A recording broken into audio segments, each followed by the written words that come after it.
Welcome in, everyone. It's another edition of the SCC Grand Prix, formerly titled Tuesday.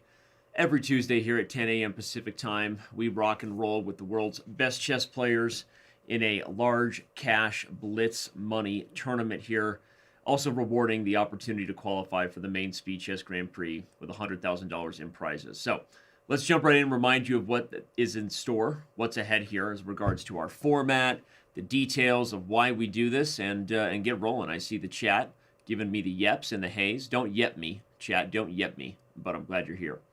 Remember, like I said, it's every Tuesday. It's 3+1 blitz, 3 minutes plus a 1 second increment. And after 10 rounds, 8 players will advance to the post-tournament knockout bracket. The Sonnenborn-Berger tiebreakers are used. That is standard for all Chess.com events, those little tiebreak numbers you see if you wonder, and that is the most commonly used tiebreak system throughout the world in over-the-board chess events as well. Remember the prizes. Like we said, it is the largest and longest-running weekly cash prize tournament for titled players. $1,000 for first place, all the way down to $100 for our top woman and top streamer players. $50,000 in total just in terms of the weekly prizes, and as we said, it's all about earning those Grand Prix points. So let's remind you of what those points are, right? Every week you earn the same amount of Grand Prix points, as you score in the Swiss. But then those who make the knockout have a chance to really make some headway and eventually perhaps qualify their way into the main SCC Grand Prix. And so as we bring up what those standings look like, you can see it there to the left of the board. That's what we're looking at right now in regards to the season. You've got Heik Marty Rosin right there at the top, only a half a point ahead of Hikaru Nakamura. Heik made the knockout last week when Hikaru did not, and that really made the leapfrog in the scoring system happen.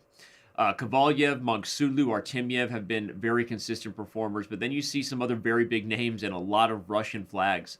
Karyakin, Oparin, Andreikin, Fedoseev, and Grishuk. Of course, there's been a lot of other top players playing consistently that are just outside of that top 10 you can't see now, and I see some of them are actually in the event today. But before we get to that, let's remind you of who the winners have been each respective week. We've crowned a winner. Last week we had a couple of new winners. David Anton and Parham Magsulu getting their first dubs. It was a lot of fun last week. If you missed it, we had a double header, and we actually awarded double prizes. I think only one person made both knockouts. I'm actually not sure. I actually played the second one, twist ending, surprise ending for me. So I don't remember who actually qualified exactly.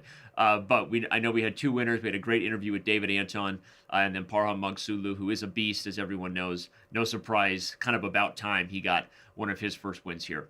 So speaking of the names that are in today's event, let's go ahead and bring it up.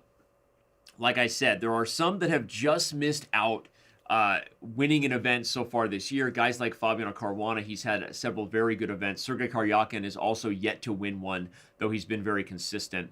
I don't think Hikaru Nakamura will be playing today. He is currently competing in his match over at the Magnus Carlsen Tour Final against Daniil Dubov. He's maybe about to punch his way into the finals if he's able to get a victory today. So best of luck being wished to Hikaru and his battle. But we have a huge list of big names here. Heik Machiria-san right at the top there. As we said, he's currently leading the overall season. You've got Alireza Firouzja, Alexander Grishuk. Tabatabai is very, very talented young junior. Leon Beast is Maxime Vachier-Lagrave. If you don't know your Chess.com usernames, where have you been?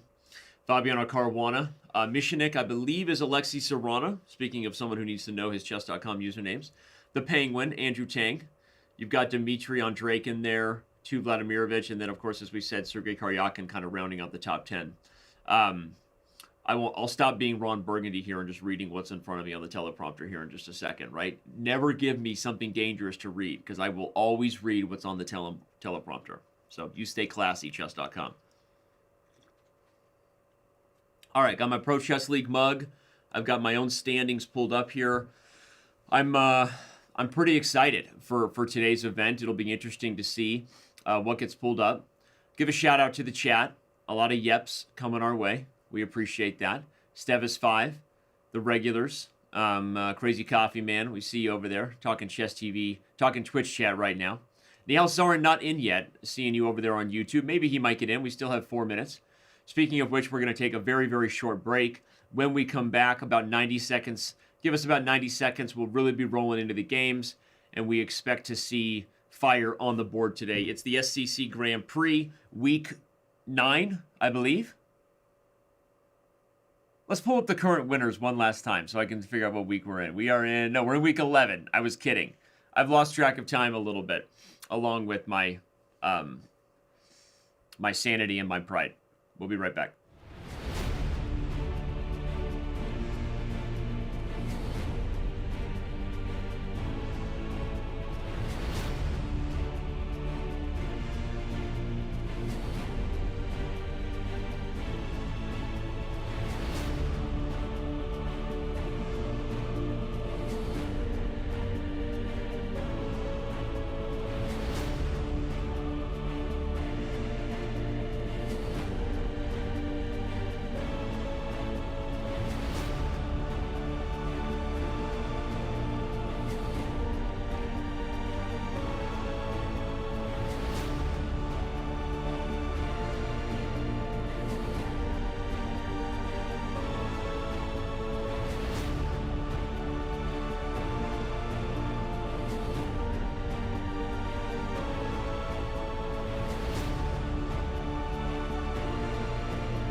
And as we are T-minus 45 seconds here from round 1 getting underway, let's remind everybody that the SCC Grand Prix is brought to you by the Dr. Wolf app. Learn chess with Dr. Wolf. Have you ever wanted a personal chess coach who can identify your strengths and weaknesses and give you direct feedback to help you improve? Well, now you have it. Everyone has that coach with the Learn Chess with Dr. Wolf app. Available on Android and iOS with feedback after every move. This is brand new technology that is intuitive, it recognizes patterns, and it's going to help you get better at chess. So go ahead and give it a download already if you don't have it, and then stick around right here as the SCC gets underway. So shout out to Dr. Wolf, and shout out to all the games beginning. We have liftoff. Where to go, right? We've got Alexander Grishuk pulled up here. I've got Fabiano Caruana rocking his first round. Maxime Vachier-Lagrave here with the black pieces, employing a French. The Frenchman playing the French. Hashtag awkward.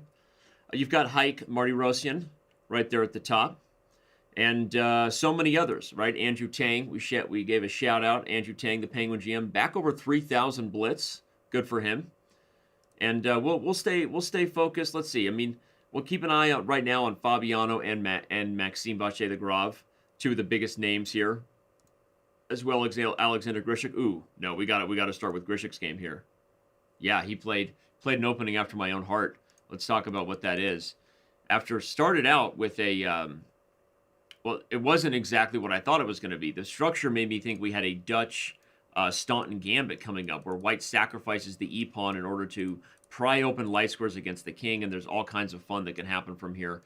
Crazy variations like this, if black tries to defend the pawn, can lead to just all kinds of really, really big problems for black early on. But it wasn't exactly that line, but the same structural breakthrough. White plays for e4 super early here. After queen d3, the center starts to open up, and bishop g7 met by c3. So what's interesting here is white is already in a great position to just push the h-pawn up the board and go for a checkmate attack. I expect this to be a miniature, is not not something that you should always predict, even if it is a super grandmaster playing against a national master, because there's always opportunities for things to happen in blitz. But this is a very dangerous position for black, and it's precisely because whenever you play the f-pawn up, whether it's in a Dutch or this particular opening here, which was a weird move order with a delayed f5, this is still a Dutch structure, and everything that you used to hold sacred and dear around your king, meaning the light squares, is no longer there. I'm surprised that Sasha played castle short. I guess he just believes in the idea of slow playing the light square idea. Maybe he doesn't even think he needs it to just be much better. Back in a position like this, if I had to predict, I would have thought we were going to see castles long and just h4, h5. But okay, this is pretty straightforward as well, I guess, even if it isn't my favorite checkmate attack, right? That's okay. We don't need to please me. Now after c takes d4, okay, both bishop and knight takes are good here. Bishop takes gains a tempo on the queen. Knight takes brings a knight into this light square here, so gonna be crazy stuff. We'll come back to that one. Let's check on Fabiano's game here. He's playing with a very, very clear advantage, about to double rooks on the d file, and has a good knight here versus a potentially bad bishop. The bishop isn't blocked behind the pawns, so that's one thing to note. But the problem is it doesn't have the square d4 anyway, right? Because d4 would be met by e3.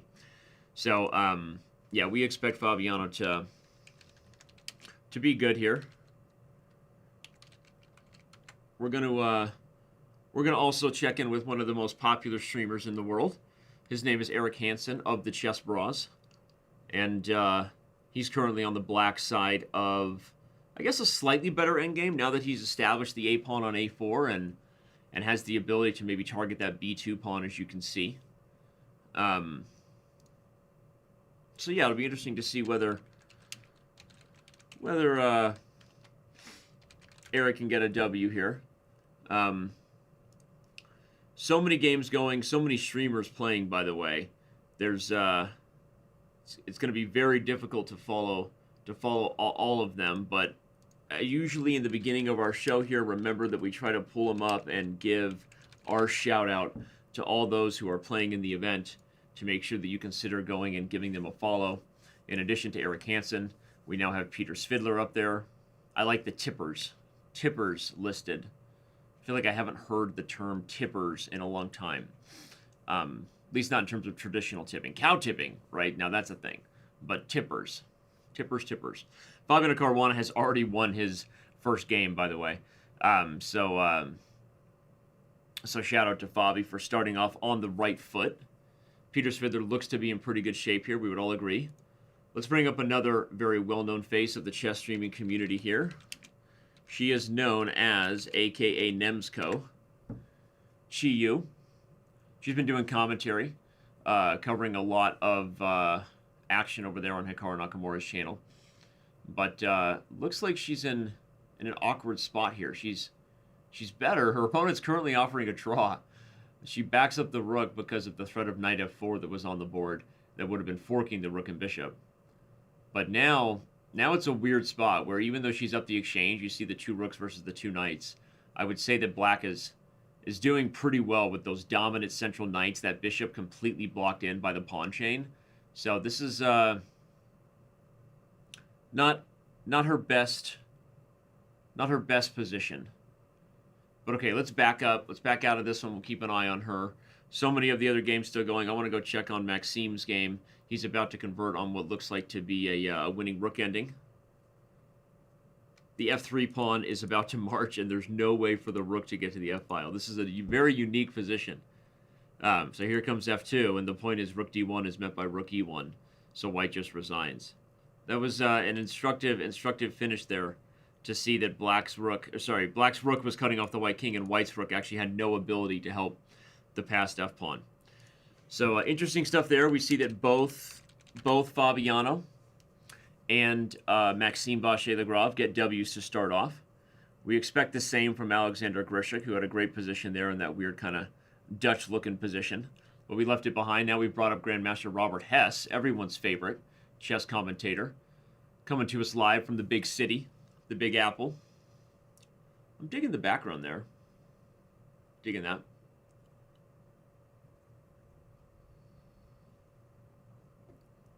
What's going on in his position? Are we digging the position? I guess he's up a pawn, right? He's got these 2 pawns on the queen side, but he's down on time. You see 7, 8 seconds to about 15 seconds. So, okay, now he can take a6. That's pretty good. Even with the, now that wins a piece, so he should be in good shape now. Push the a pawn, and the rest is history. So he gives a fist pump, defeats Capital. I hate when people put consonants back to back. You know, I didn't graduate from the school of kids who don't read good. Derek Zoolander. But okay, no, that was a good win there from Robert, and we see the standings filling out the way you would expect. A lot of the biggest names got W's in their first round, so it's about right where we left it, right before round 1 began. There, we see that Maxime, Fabiano, Andreikin, Sergei Karyakin also got a victory. So things are just getting started here today in the SCC Grand Prix. If you've been tuning in to Chess on Twitch, you know there's a lot of channels streaming right now. We encourage you to go ahead and give them a follow if you're not already. Eric Hansen also got the W in his game.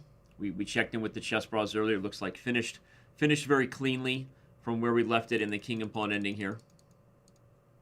Yeah, he just won a pawn, and this was actually a little bit instructive. If we show how that finished, I said he was better. We actually came to Eric's game and we had him on camera after he played a4. And this was a position that the material is equal, but black is in fantastic shape because this 1 pawn right here is better than both of these pawns, right? And it's because of the rule of en passant, right? The pawn can't advance without being taken, which means everything about this position really favors black. He's almost just up a clear pawn on the king side, and the rest, Eric fought for the d file, doubled up, and eventually used his extra e-pawn and the clamp he had on the queen side to convert. This move g5 is using his extra e-pawn. He's just creating a passer, and again, you might as well just evaluate that black is up a pawn here because of this bad situation. So good technique from Eric, a good end game, and recognizes the chance to convert to a king and pawn finish, and indeed he does the job. So, but yeah, let's go ahead and bring up and say hey to the Chess Dojo.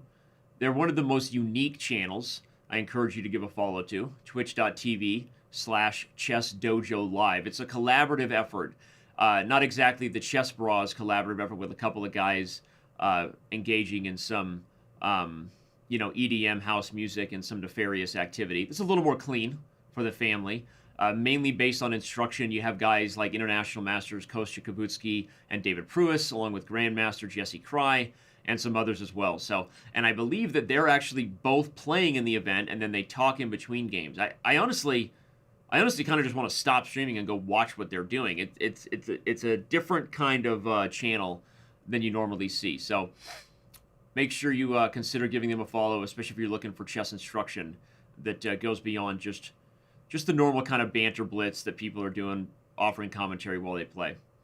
Let's also check in on Anna Maya. Another streamer coming to us from the origins of the universe there. And nice purple board, like it. Anna Maya, one of our most consistent young ladies who streams here in the Chess.com streamer program, and currently she's getting some love. I saw right before this someone had dropped 5 subs on her, and now we see someone dropping even more love over there. So shout out to Anna Maya, and nice to see her getting some support from her community. We're rolling here. We've got a ton of other streamers going. What about Elyanov Live? One of the strongest grandmasters, not just for his beard, also for his chess. But seriously, Pavel Elyanov is regularly streaming, and again, just not somebody you would know about, but just one of the strongest grandmasters for the last decade in terms of elite level chess. Things that have changed in the world of 2020 with so much chess coming online. Finally, let's bring up Big Fish before the next game begins. Vladimir Fedoseev is using the analysis tool there. He wanted to go over his game, just check on what the engine said. give it an eval, analyze it right there for his fans. Pretty cool. Now he's looking at how he looks, or he's watching our stream. I think he's watching our stream, watching himself. He's about to see a mirror effect there. All right. Well, the next games have begun, so we will get back to the chess. And here we see the board 1 game. Haik Martirosyan gets started.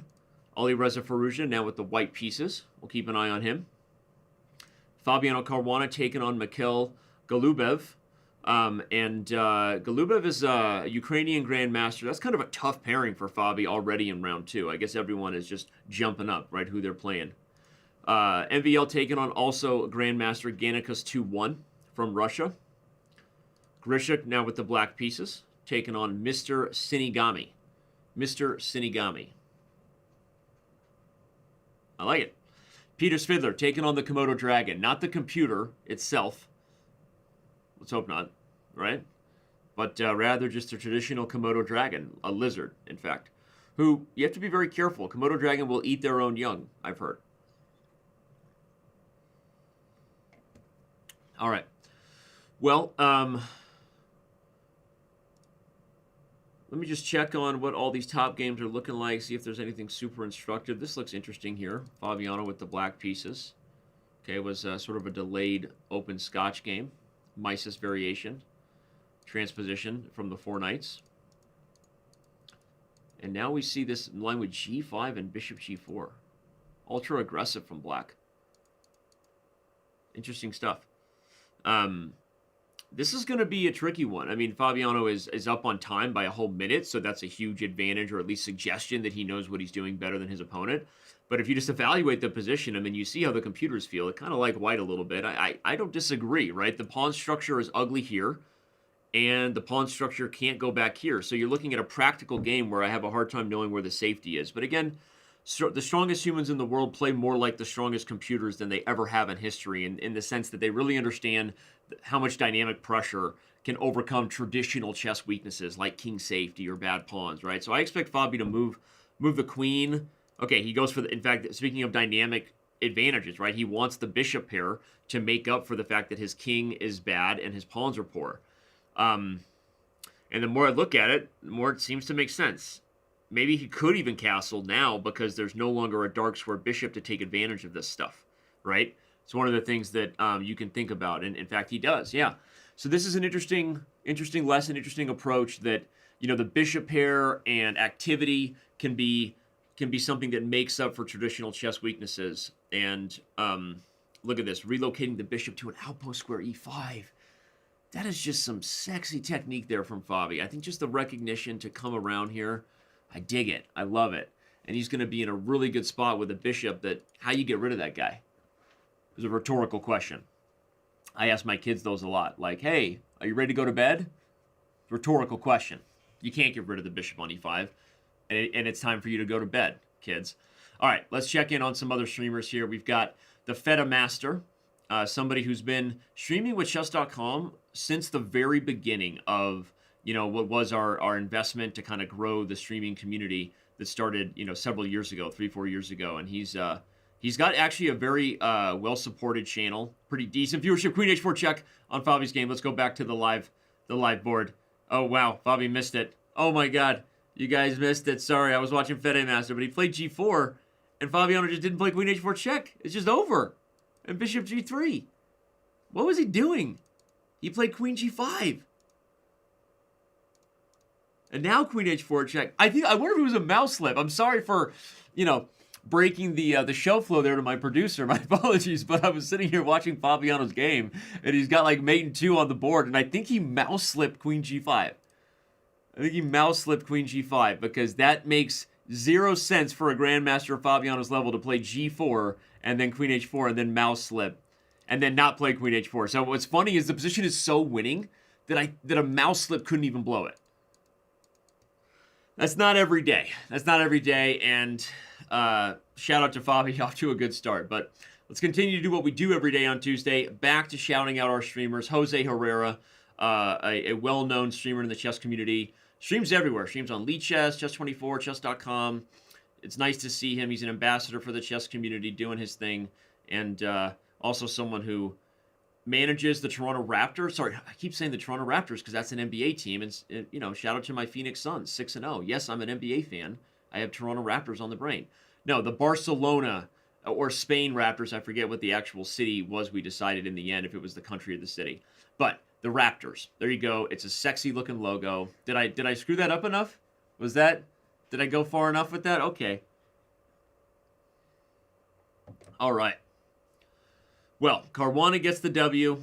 Let's check in on some of the other top games here. Maxime looks in pretty good shape, although the move F5 is kind of forcing his hand. What's he going to do about the pony? He's going to sack it. That's what he's going to do. He's going to sack it, and then he's going to put the other knight on E4, and he's going to use these pawns to launch a huge attack. This is a fun one. What a tough position. I mean, you could play G5 right away. In fact, he does. Here comes F6 next. Or anything else under the sun. I mean, seriously, you could go knight H5. You could play F6. You could probably get away with G6. Everybody is ready for a party. Look at this move. Subtle bishop E4. Just points out that black has nowhere to go. This is actually really interesting from a practical point of view. That Maxime is also about to win on time. And the easiest moves to respond to are captures, checks, right? And where a lot of amateurs blow their games, blow their advantages, is by going too soon, right? Now of course at some point one of these moves is winning, and finally he does it. Of course it's winning. He can take back, and the G file is going to prove to be too much. But the point is, the fact that he played bishop E4, H4, you can learn from that, right? When your opponent is really under pressure, don't help them out by playing the most forcing moves. And so there you go. Just a practical tip and a instructive lesson here, courtesy of the Frenchman with 3 names. Let's just see how he finishes this off, because it is interesting. And then we'll check in with a few more of our streamers. Okay, now what? Take F6 and then win G8. Yeah, just with check. Owie. Ooh, you get mate on the board. Ooh, it's mate on the board. It is checkmate on the board. Thank you, Agadmator. All right, let's check in with Max Warmerdam. Max Warmerdam. Streamer who I've never heard of in my life. Probably he's been streaming for Chess.com for years, and that shows XAMAX2000. Giving him a follow. Head over to his channel and give him a follow. That was not meant to be an insult, Dave. I'm a human being. Okay, a lot of people assume I know things that I don't. Okay, there's more than 250 people that stream it as part of the Chess.com program, and many others that stream on a lot of other chess sites. Okay, I'm allowed to not just know off the top of my head who people are.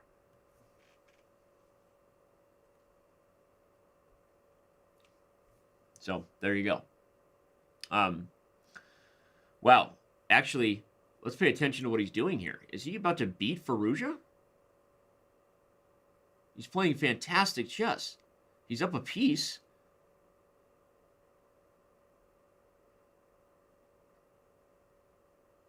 Yeah.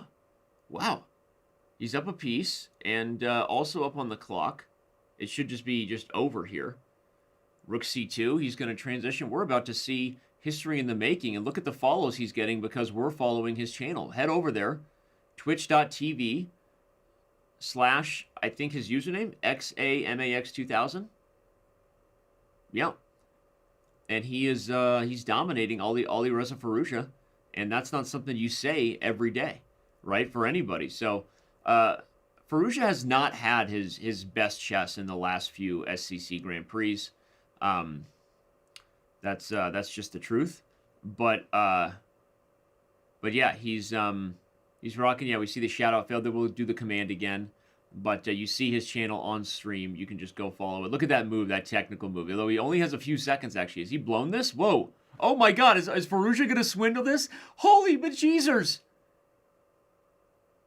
Oh, my God. Look at this. Holy. Oh, my God. Poor kid. Oh, my God. That was not what we were expecting to get on camera there. He's squeezing his hand, which is often what I do when I lose games. I look at my hand and say, why can't you go faster? Why can you not relay the ideas that are in my brain to the mouse, to the screen faster. No, but seriously, this was a completely winning position for black. I mean, if we want to go back a few moves, he was up a whole rook, right? In this position. It's lights out, game over, right? And this is one of those where maybe he tried too hard. He was nervous, right? You could see him on camera. He was streaming. The follows were coming in. He obviously probably knew he was being featured on Chess TV. I don't know. But he got distracted. What I mean by that is, like, he starts trying to, like, deal with the technique in maybe a really accurate way. You just want to get rid of all your opponent's pieces, right? Any move, just get rid of things. Take and give it a make. You want to get into that pre-movable territory. And it's one of those things where he never got in the pre-movable territory. And in a time scramble with Firouzja, you know, that's not a place that a lot of people want to be. Of course, even till the very end, he was totally winning. Like, we're not taking away from the fact that what he did wasn't right, but when you put yourself in a spot like that, Firouzja very, very sneaky, as we can see, and just literally stole a victory from the jaws of defeat. So, if that means if we look at the standings, we still have a lot of the biggest names in the game on 2-0, right? I don't see Firouzja up there, but I think that that's probably just a tiebreaks thing. I think he's still 2-0. If I check, yeah, Firouzja's still 2-0. Yeah.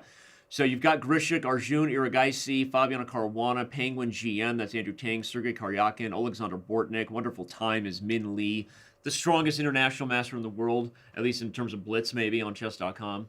Eric Hansen, Peter Svidler. It's a who's list of some of the biggest names in the game. We appreciate you being with us. Cosm1 says XQC could win that endgame. Maybe. XQC's gotten better, right? I don't think we need to use XQC as the standard for bad chess reference. I think that XQC maybe could win. No, that actually, not against Firouzja, I would say.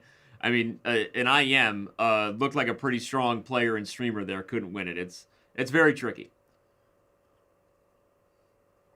But we are moving into round 3 here. The party continues to roll. We've got Firouzja up. I think we have to focus on Fabiano, who's taking on Greg Shahade. I'm not sure if Greg is streaming. Maybe he is. We'll try to find that out. In the meantime, we'll check in with another streamer, Dina Belankaya. She's regularly streaming and very, very good at throwing together collabs. Dina is often streaming with other chess players and from different channels, and I think it's one of the reasons her channel has grown so much. Shout out to Dina Belankaya, and best of luck to her in the event. We also got Hans Neiman, International Master Hans Neiman, as we said. He's on 2 of 2 and one of the most popular young streamers as well on Twitch. Currently taking on a game. I mean, honestly, this is a game that he probably should get a W in, right? He's at a decent rating right now, I think, in terms of getting some breaks and pairings that go down. So we'll see how well Hans can play today and see if he can stay on a roll. But like I said, we're going to look at Fabiano's game with Greg Shahade, the highest-rated American chess player, taking on the founder of the Pro Chess League. We see Greg's avatar is, in fact, him at our last Pro Chess League finals. The esports finale that was in San Francisco. Here we have a Lopez, nothing super special.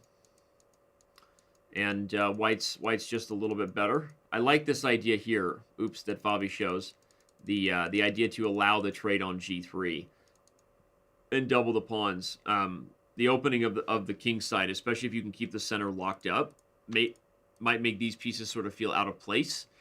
So if you can open up the king side, king h2, relocate the bishop to f4, put a couple rooks on these files, White should have more pieces on the side of the board that matters. That's kind of the idea with a closed center. Is you're sort of splitting the board in half so you can focus on this side. Oh wow, wait, Fabiano just blundered with queen d2. Just absolutely blundered the rook, the exchange, and he's down the exchange, and we might be about to see a huge upset.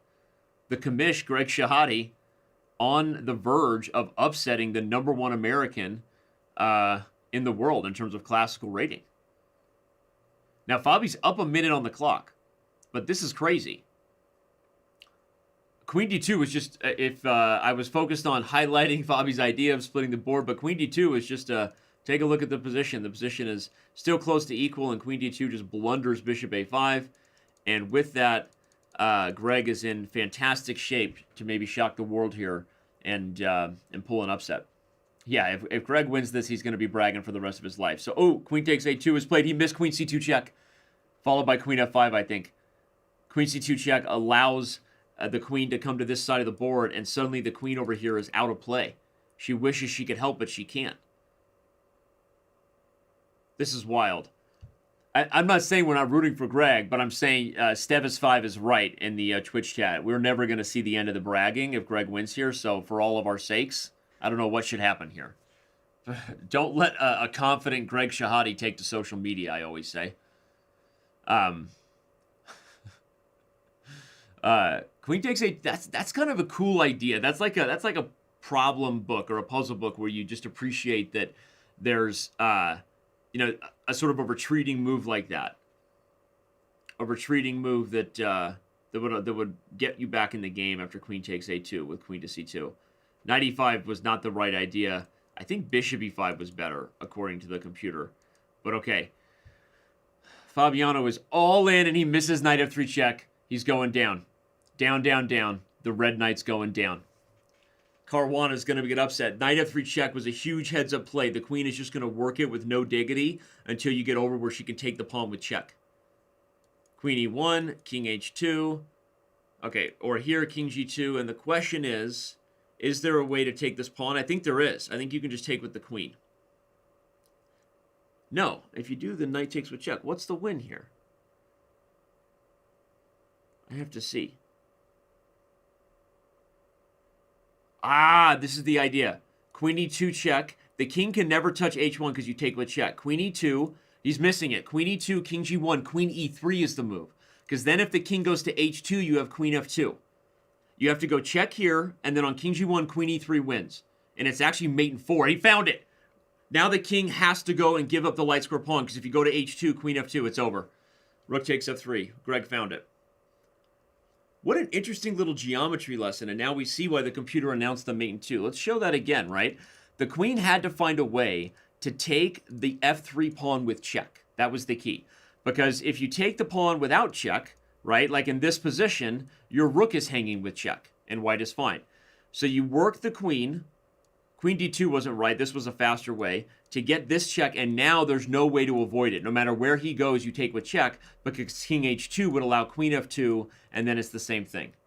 And now it's just a matter of mate. So that was instructive there, to recognize you had to win the f3 pawn with check if you're Greg Shahade, and congratulations to him for getting a huge W. Let's now go check in with Penguin GM, who looks like he's in a huge time scramble here.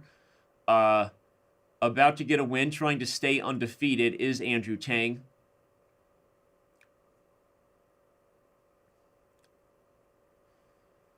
And will he do it?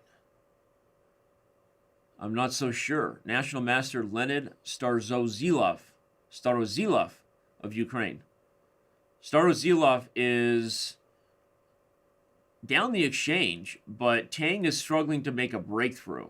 You'd think in terms of the time scramble that you got to like Andrew here, though. 7 seconds to 3 seconds. But notice black is pre-moving no more, not on bishop takes. This check wins the queen on a6, allowing... Wow, what a combo there by Andrew. Fantastic heads-up play. Let's show the final moves there on the board here, because Andrew takes it home. Very, very nice. A combination here that starts with bishop takes f5 because of the bishop on e8, taking away the king's escape square. It doesn't work without the bishop being there. Bishop takes f5 clears the g-file, followed by the skewer along the 6th rank. And Andrew Tang takes it home, defeating Leonard Starozilov. Good win there for Tang, and a big W. Joshua Tashbar, our solo Facebook chatter. Hey, Facebook chatters, prove me wrong. See if we got more than Joshua Tashbar over there. Over on Facebook. Thanks for tuning in, no matter where you are. The SCC Grand Prix is a part of your day because you're here, right? And we appreciate it. Of all the top games I was following, they've all found a finish, but Arjun Iragaisi and Sergei Karyakin are two of the leaders that are... Okay, well, actually, Karyakin is in huge trouble here, especially given the time. Dead loss rook ending, and down on the clock.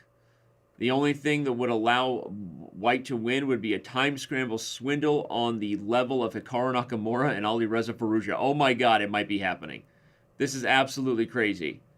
Okay, 4 seconds now for Sergey. He was way down on the clock. He should have just taken h6 last move, but now he can do it. King to c3. No, he brings the king around to guard b2, but there's not enough time, and he's put black back in a pre-movable position. Look at that, h3 pre-move. King comes up. That's the problem. You put him in a pre-movable position, it's red rover. Very, very nice, actually. Vuk 2000, International Master, takes down Sergey Karyakin. And the game we opened quickly also ended in a minor upset. Arjun Uragaisi drops the half point. So he falls a little bit in the standings as well. 1 game left here. Not anymore. Commentator jinx. No more games left. And we have a conclusion here of round 3. Grandmaster Tigra gets the dub. Sanin Sigoriev. Remember when I beat that guy last week? And I have no shame in talking about it because I don't get wins very often. Remember how I beat Sanin Sigoriev in an English attack? Do you remember that? Hey, Mom, look at me. Look at me. Mom, look at me. Remember how I won against that guy?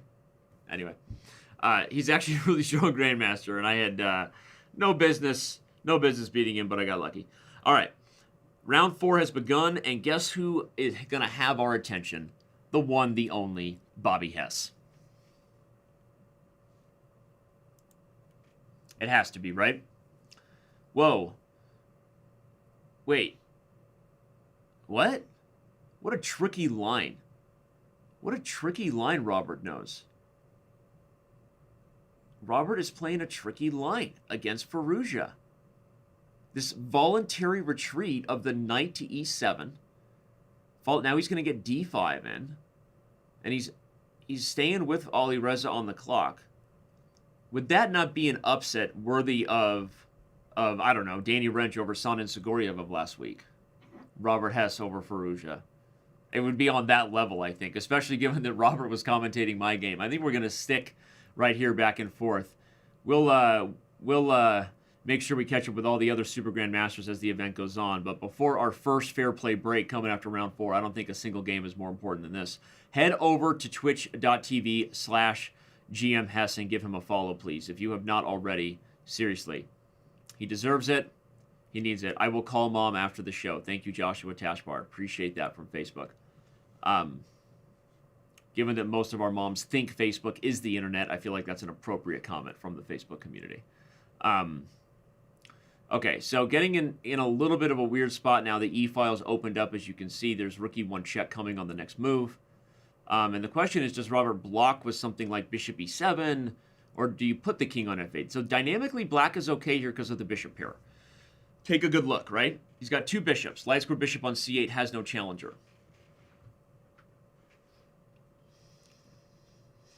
Yeah, Greg won last round, chess win, over Fabiano Caruana. Huge win. DK00007 loves the commentator. I love you. I love it. This is going to be a lot of fun.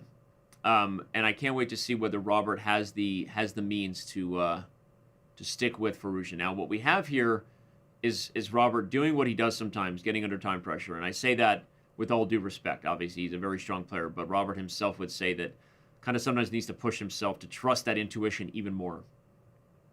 Firouzja has already grabbed a victory from the jaws of defeat, everybody. If you're just joining us, he had no business winning his second round game against Max Warmerdam, who's a Twitch streamer. Unfortunately for Max, Firouzja swindled him in time pressure. So we'll see if that's a good sign for Firouzja from a fate perspective, right? That he's going to continue to have a good day today. But this position is very close to equal, and Robert's in very decent shape. We'll check back in with Robert on cam in a second. Let me just give a little bit of a set the tone for why black is doing okay here. This is kind of like a Berlin, in that your king is a problem in the center. But you have the bishop here, at least for now. And even if these dark square bishops are traded, you have the light square bishop and white does not. In an open board game where you have pawns split on both sides of the board, typically the bishop is a better minor piece. Now, these last couple moves sort of maybe change the direction a little bit, because a centralized knight with some real threats could be a problem for Robert. Trying to simplify with rook d8, where Hess would like this game to go is some pieces to be traded, but an endgame where white was unable to prove the active knight. Uh-oh. That looks like exactly what Firouzja wants to prove. But where's the concrete threat? If you play like bishop c8, I know that's a passive move, right? You put the bishop back, you guard the b7 pawn. Where's the next move, right? For white. Maybe it's actually just bishop takes e7 and then knight e5. Oh man, that's a problem. He might have to give up the e-pawn. I think these last couple moves were Firouzja showing exactly how white should play this position. I was highlighting Robert's idea of the bishop here, but a centralized knight is usually how you counteract active bishops, and Firouzja bringing the knight to c5, taking advantage of the pinned bishop, is a heads-up play. So indeed, Robert agrees he has to give up the pawn. Knight e6, pawn takes, rook takes, and then I think king d7 will be the variation that we see. Firouzja's going to be pushing here. Yep, indeed, that's the line on the board. Firouzja's going to be playing for 2 results. No debate about it. But Robert, you know, he's not quite the Minister of Defense, Sergei Karyakin, but he's my Minister of Defense. And as long as he plays quickly, he still has a chance. Biggest issue I would rank right now is actually time. b5, interesting move. He's trying to stop knight c4 check, which was a threat. There we go, getting him some subs. In fact, I've been calling for some follows. Why don't we go give Robert some subs, right? I know you got it in you. Go subscribe to the GM Hess channel. He's been streaming a lot more. He was recently covering the Magnus Carlsen Tour final. He's also, he's also blundering now with the move g5. Exactly what the problem is. Is it c5 check? Oh, rook check, and you can't go back because rook d7 wins a piece. You have to go king c5, and rook d7 probably coming in anyway. I still like g5. I mean, regardless of the fact there may be a concrete line, from a practical point of view, Robert was getting under time pressure, and he had to mix it up a little bit. And that's exactly what a move like that does.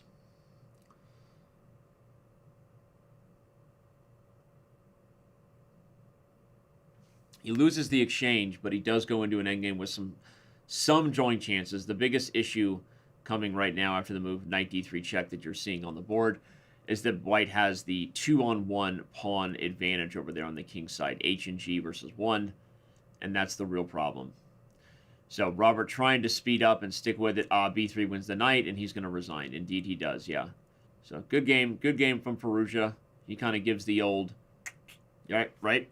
I was beat by a better man. That happens when you play someone like Firouzja. So we love Bobby Hess. Unfortunately, that was not his round. Let's go see what's going on with Maxime Vachier-Lagrave, who gets the W. So of the super GMs in the game, him and Alexander Grishik, 2 of the biggest names, right? A couple of guys competing in the FIDE Candidates Tournament, which we've been hearing rumors of dates to be announced soon, potentially. We'll see about that. But yeah, Maxime gets a W and stays on 4 of 4. Let's go check on Eric Hansen, who came into this round 2.5 out of 3. A win would keep him 3.5 out of 4. But he's going up against Bulldog 2715, a tough player who's already drawn Arjun Iragaisi. So this is a tough game for Hansen.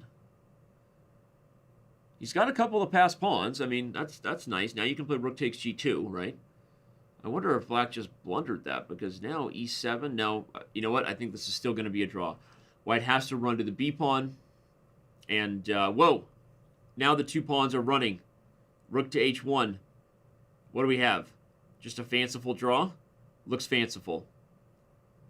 Who's going to win the king and pawn ending, right? Nobody. Nobody, so they keep the rooks on the board in the hopes of flagging one or the other. Here comes the rook to b2.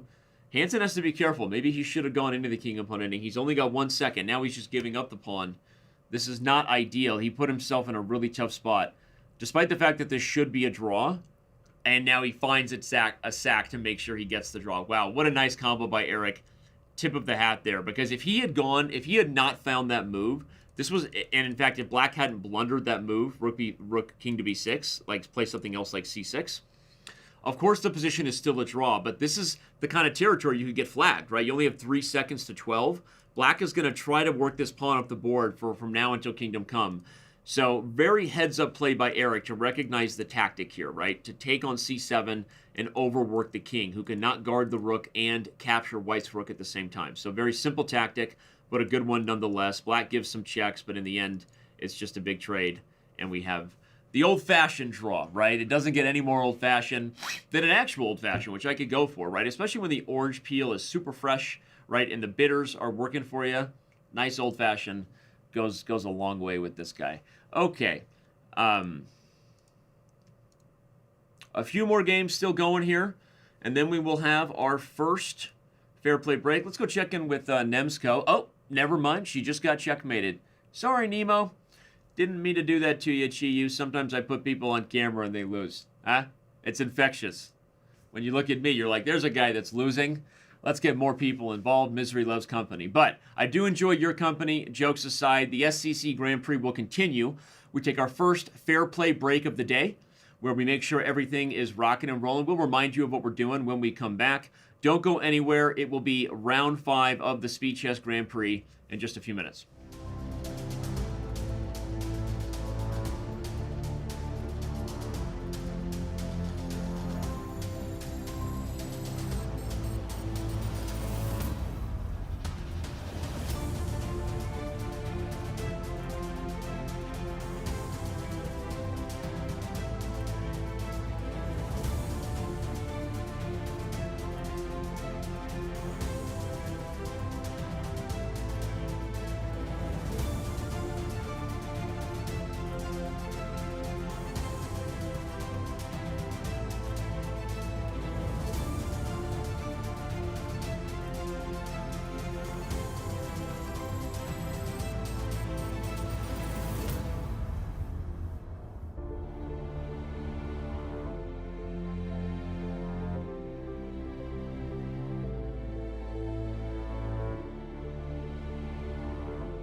And welcome back, everybody.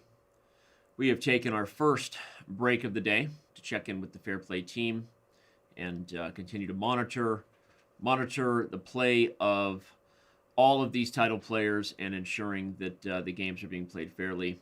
Quick reminder of all the things we're doing. Most of this is just a high-level look at what our algorithm is all about as far as reviewing games and closing title players, which we are doing on a regular basis more often than we would like to even admit for the state of things in the chess world, but it is the case. And we will continue to keep you updated. As always, those astute observers are probably aware of the many grandmasters we have actually closed just this year in 2020, because you no longer see them playing. And it'll be interesting to see how things continue to go. But we hope that people heed warning and stop cheating. Let's not cheat. So anyway, back to chess. Let's do it. We've got Firouzja taking on Gambit 9-4, one of the top players in the event. That being Firouzja, who just beat Grandmaster Robert Hess in the last round, right? Shame on him.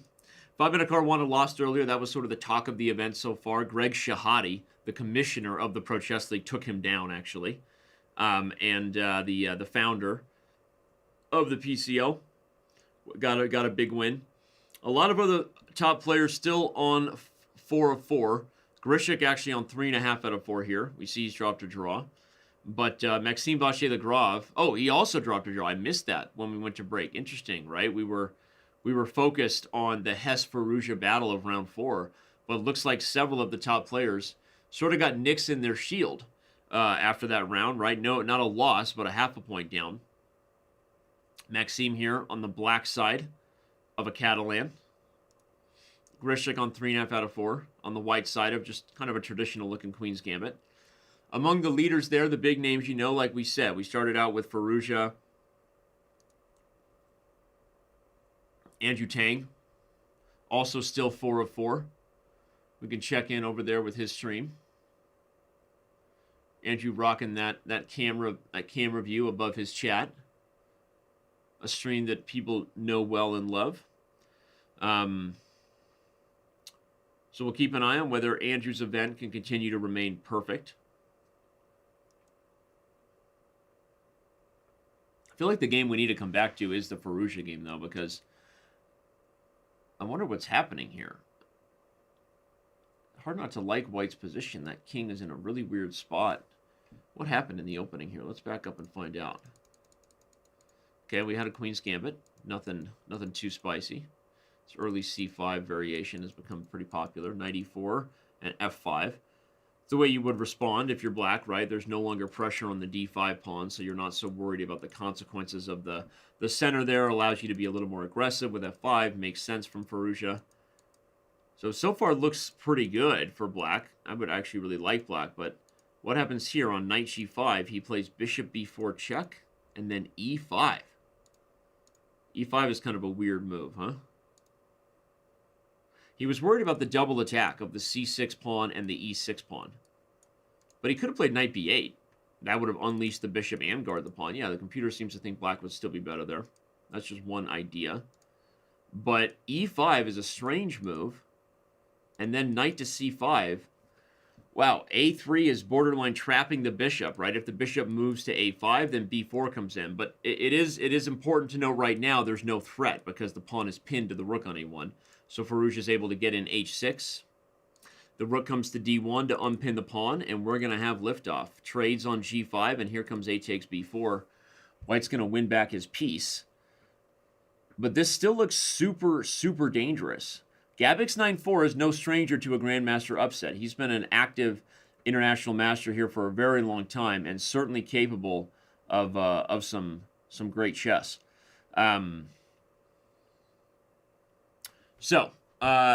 This is a strange position. He takes with the bishop. That's exactly what Firouzja needs. So I have a feeling about Firouzja today, right? I got a feeling about Firouzja. Firouzja's future might be bright in this event. Sometimes it happens early on when you feel like they got away with one, right? As fate would have it. Firouzja really had no business winning a game. And that allows him, I think sometimes it wakes you up, right? And Robert and I have talked a lot about that some of our best tournaments we remember actually started with early scares. Like we weren't playing well out of the gate.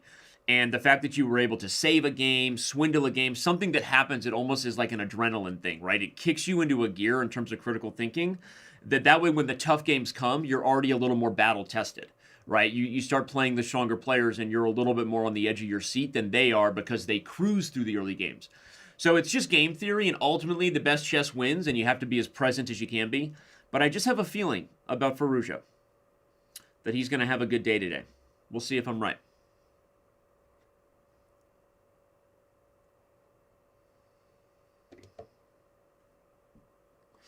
E4 played, and now C5. I like this.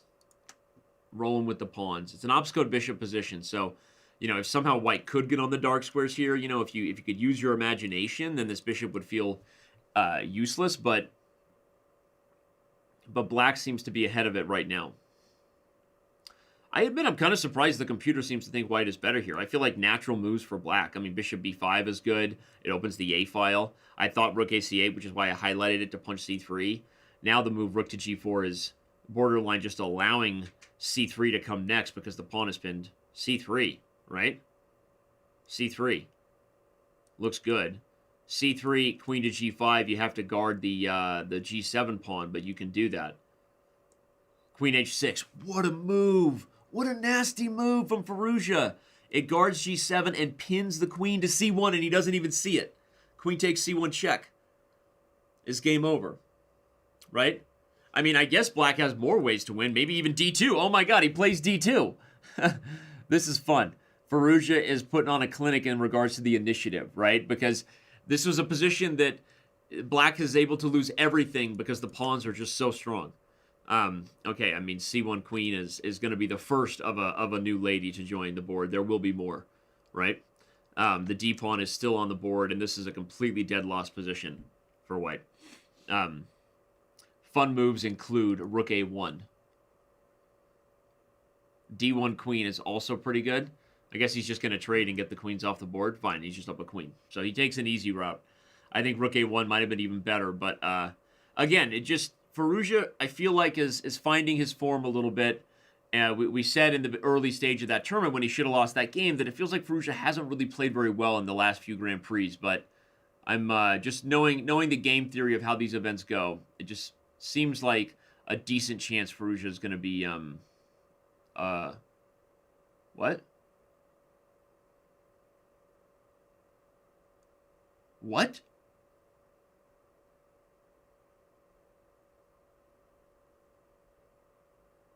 Rook e7 just wins on the spot. h7 is mate.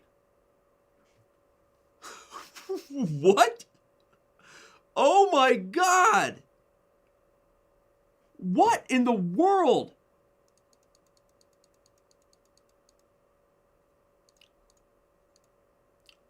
This position is just... It's completely winning for black. G takes h6 wins. I mean, even what he did, rook takes b2 was probably not bad. I mean, really, d1 queen was already the first sign. It wasn't the best move. I think rook a1 was actually just, like, really game over. But okay. This was just completely... Oh, my God. What? What a finish.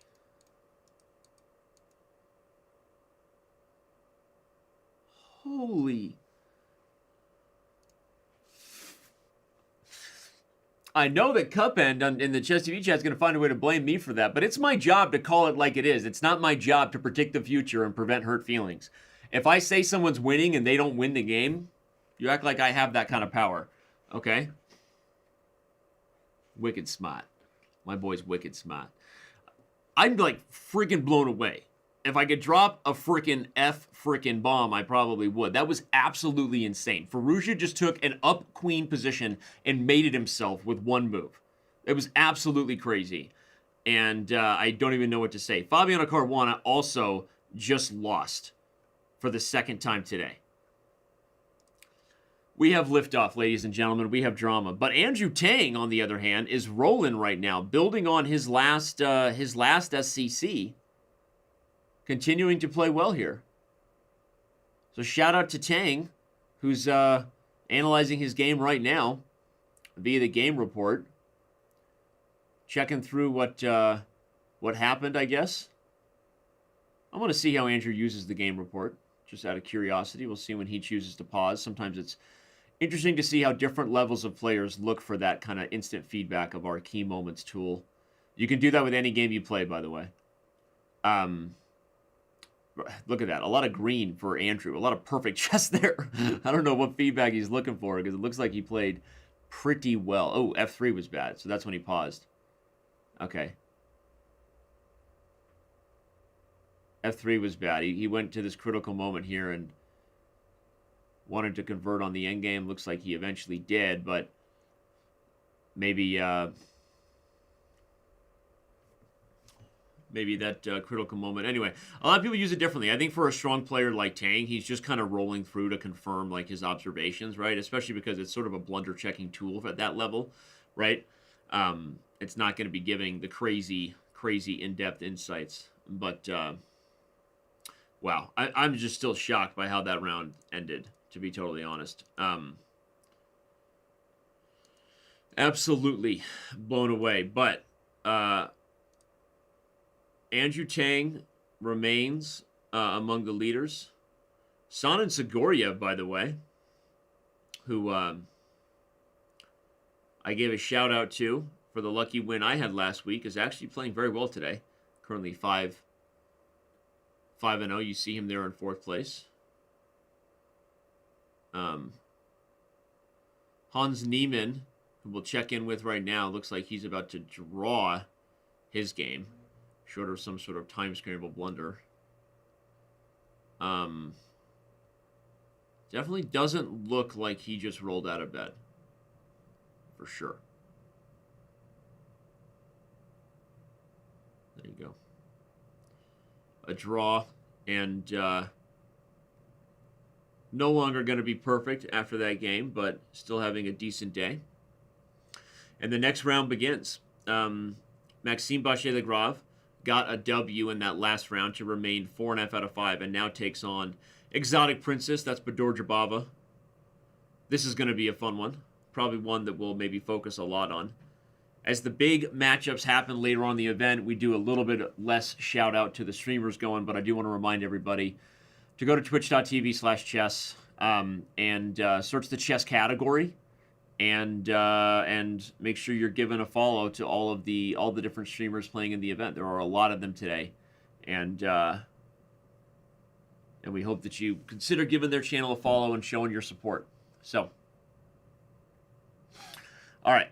Not Firouzja. MVL taking on Jabava. So far, looks to be pretty tame, simple position. White's a little bit better. The tension favors White. He'll probably play A3 rather than B5, I think. Yeah. And the main reason I say the tension favors White, what that means is that what it means is if the other person trades, they give you more squares. So, one of the ways that a lot of inexperienced players can mess up pawn tension is by trading too early and not building on it when you have the space advantage. So like here, even E4 is an option for Maxime at some point.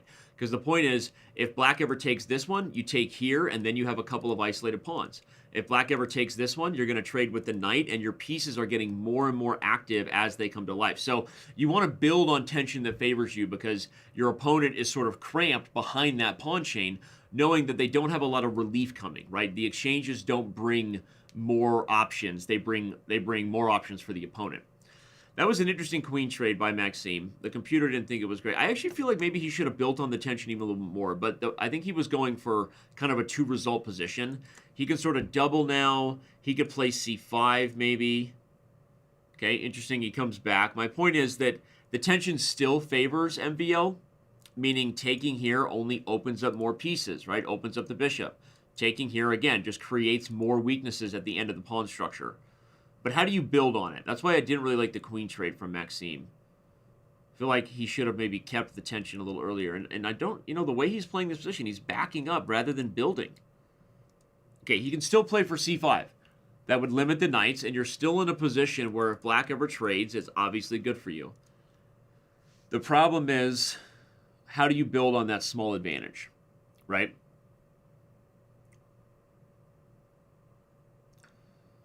Knight to D6, you could still play C5. even with the pawn being lost. Okay, he takes and then plays c5, but... but you see, the advantage is not growing for white, because now the tension is being relieved, and how much better are white's pieces than they were before? He's played for more of a long-term advantage, which is that the c6 pawn is a target. The knight threatens to come to a5. The bishop has ideas of maybe eventually getting jiggy on b7, right? You see you have a permanent weakness on the same color square as your bishop, and this is a huge advantage, right? I mean, even if it isn't always a big enough one to win against the highest levels of defense, from a practical point of view, white is still in control. But I don't really know that the advantage has gotten much... Tayeb 99 busting out the French jokes, but don't bump, right? Shout out to the chats everywhere, all of you on YouTube, Chess.com TV, Facebook. We've had a few of you. Thanks for being here. Yeah, I think that Jabava has defended well, or MVL just hasn't converted efficiently, because you look at this position and the advantage is not any bigger than it was in the middle game. The c6 pawn, while it's a target, you note how well black played this, right? Activating the king so that every other piece can be relieved. That's actually a very instructive point for those watching to learn on these shows. There may be like 3 of you left that are actually here because you care about learning chess. Thanks for being here. The point is, you don't ever want your major pieces guarding the weaker pieces, right? So you recognize how quickly Jabava brought the king to c7 to relieve the rook of the duty so that the rooks could do other things to fight for activity. So just, how quickly grandmasters do those things in endgames just shows a high level of chess understanding, and it's something you can learn from. So g5 was met by g3. I don't know what's going on here. White still has rook a7 that could come. But at this point, I would predict probably a draw. James Joseph, you're right about that. Sanan Sigoriev, lucky that Danny Wrench sat this one out.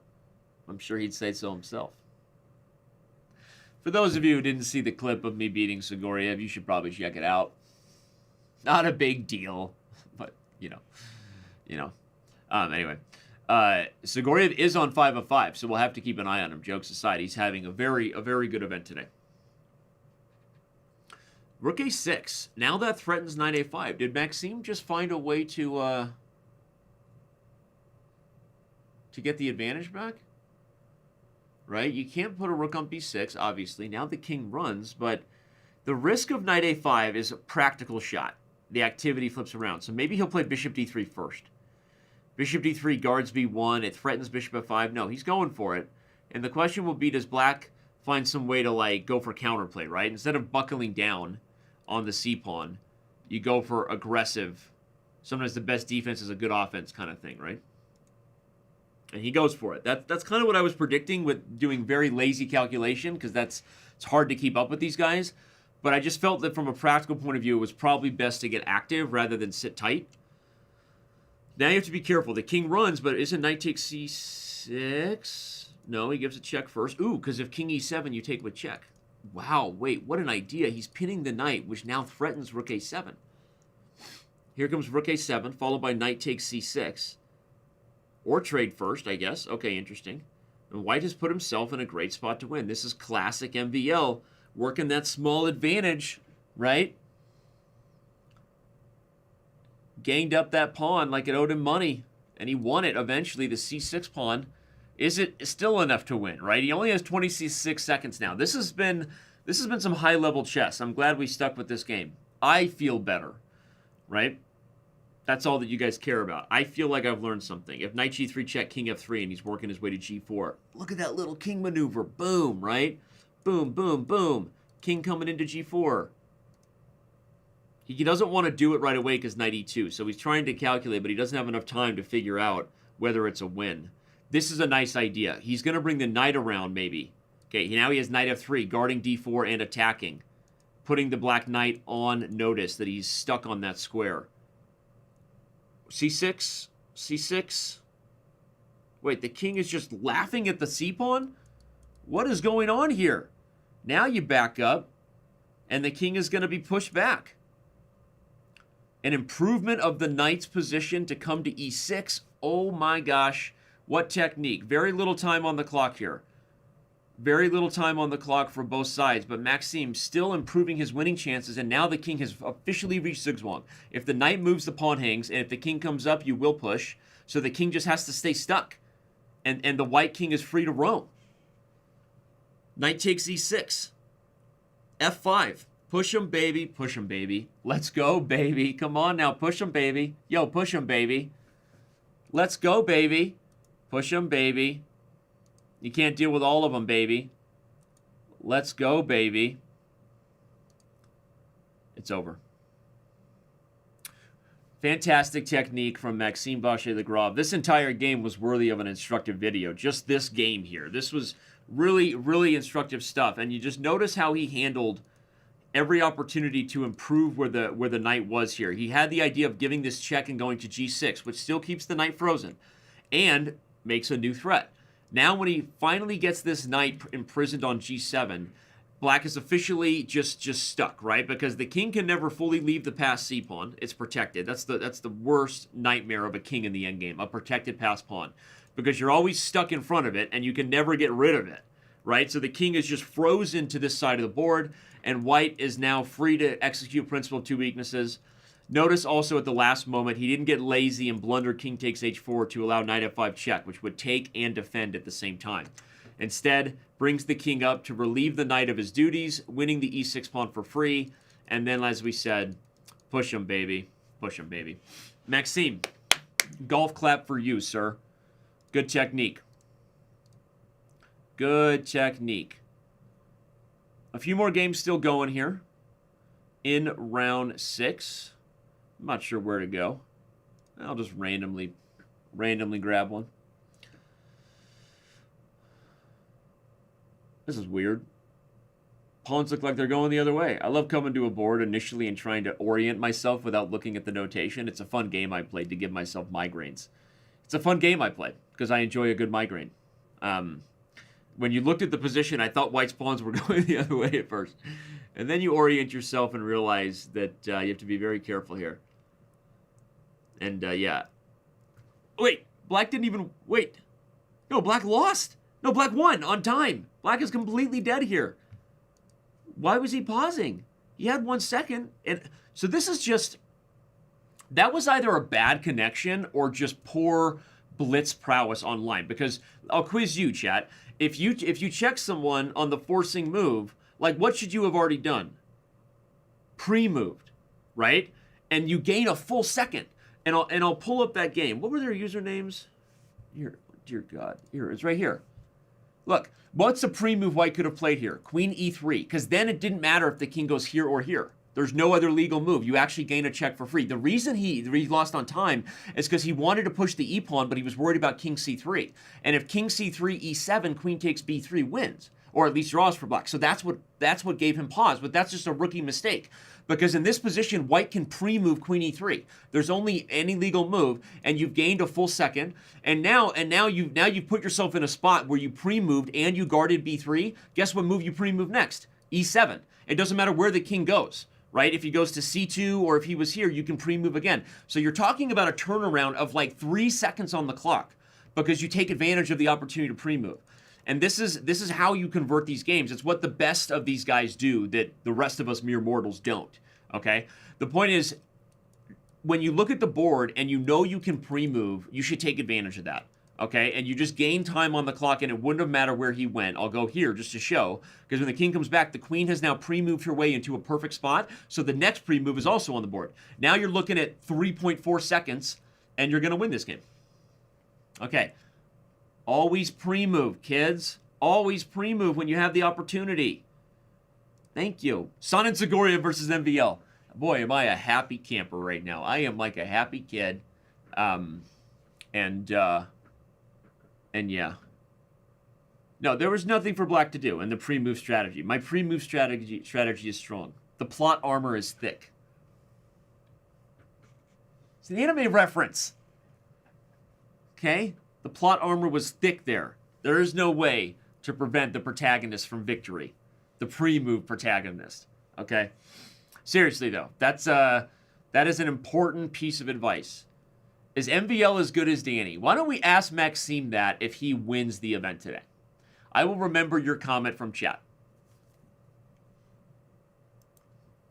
Yeah, Chess TV chat calling me out now, too, about my always pre-move blunders. No, that was a pre-move piece of advice you can actually use. Okay? Son and Sigoriev. Is MVL as good as Danny?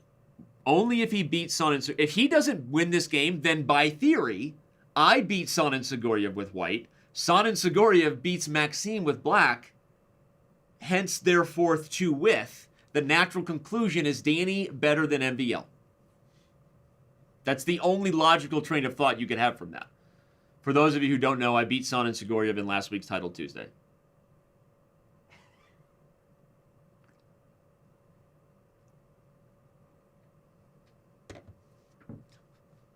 All right. By the way, jokes aside, I got to pay attention. Son and Sigoriev is putting the hurt on Maxime here. He's up a pawn. What happened here? Maxime. MVL, what do you have ideas? Where are they? What is going on here? Okay, we have a, by the way, it's an Alapin Sicilian. Sharp line here. All theory, all theory, all theory, still theory, still theory. Now I get a little bit concerned. Yeah, black is in a pretty good spot here. Somehow the move order there went wrong for Maxime. And it's blitz, but it can happen to Super Grandmasters even at that level. I'm wrong, he wasn't down a pawn, by the way. I'm sorry, but the structure looks so bad for white. I thought he was. He's unwound a little bit, trying to make a trade. But when I say structure, I was imagining a B pawn should be here, and these pawns shouldn't be backward and weak. But unfortunately, there is no B pawn, and those pawns are backward and weak. So we like black's position.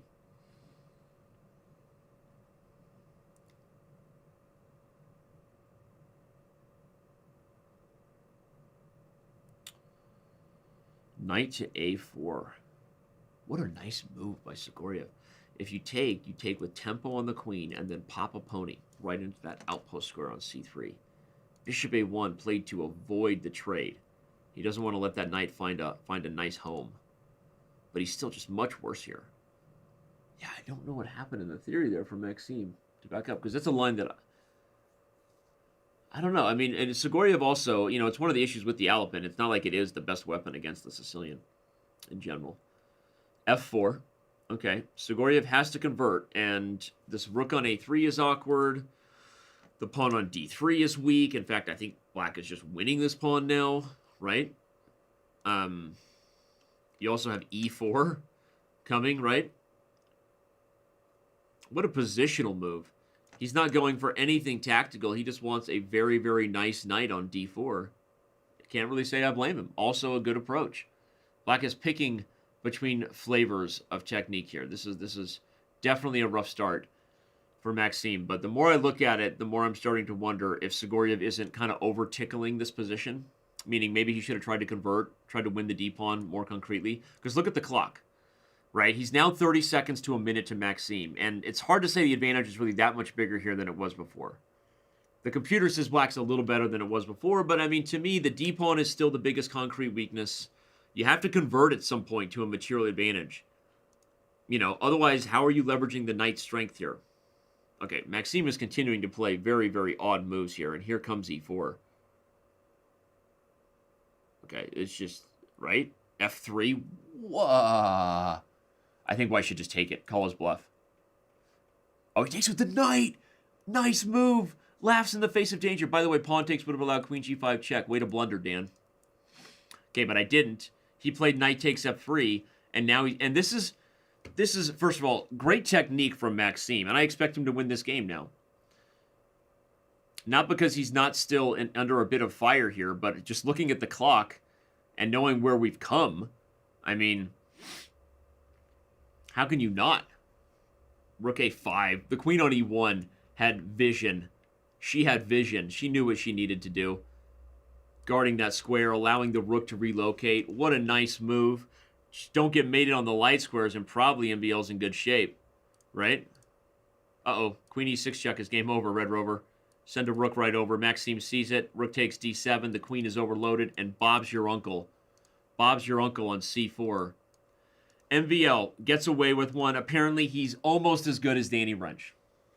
He beat Son and Sigoriev, right? Welcome to the club. Maxime. Welcome to the club. All right, a lot of games still going. We have our second Fair Play break coming up right after this. We see Maxime Vachier-Lagrave along with a few other very well-known names. Look at Nordibek Abdusaturov, the chess warrior right there.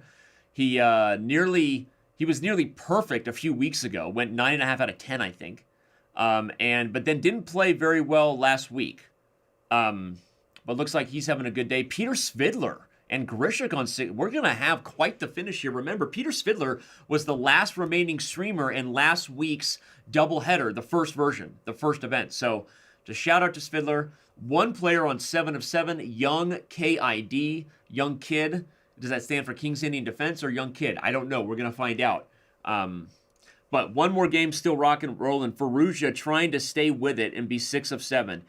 Was having a great day, blew a huge advantage, but now would like to win this to make sure he stays pace with the leaders. So very tough position for White. Kuzubov, a very good player. He beat me in last week's Title Tuesday.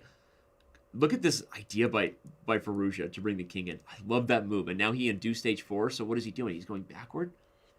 What's the idea? How does Firouzja make progress? He goes for queen e1, and now he's got the h4 pawn. Why doesn't he take it? I don't know. He is doing the thing we advise when you're better, right? Sit on the position, don't make it easy. The problem is this is one of those weird exceptions maybe because he's so down on the clock. Is he going to eventually play g5? I don't even know what he's doing. He's trying to gain time on the clock maybe.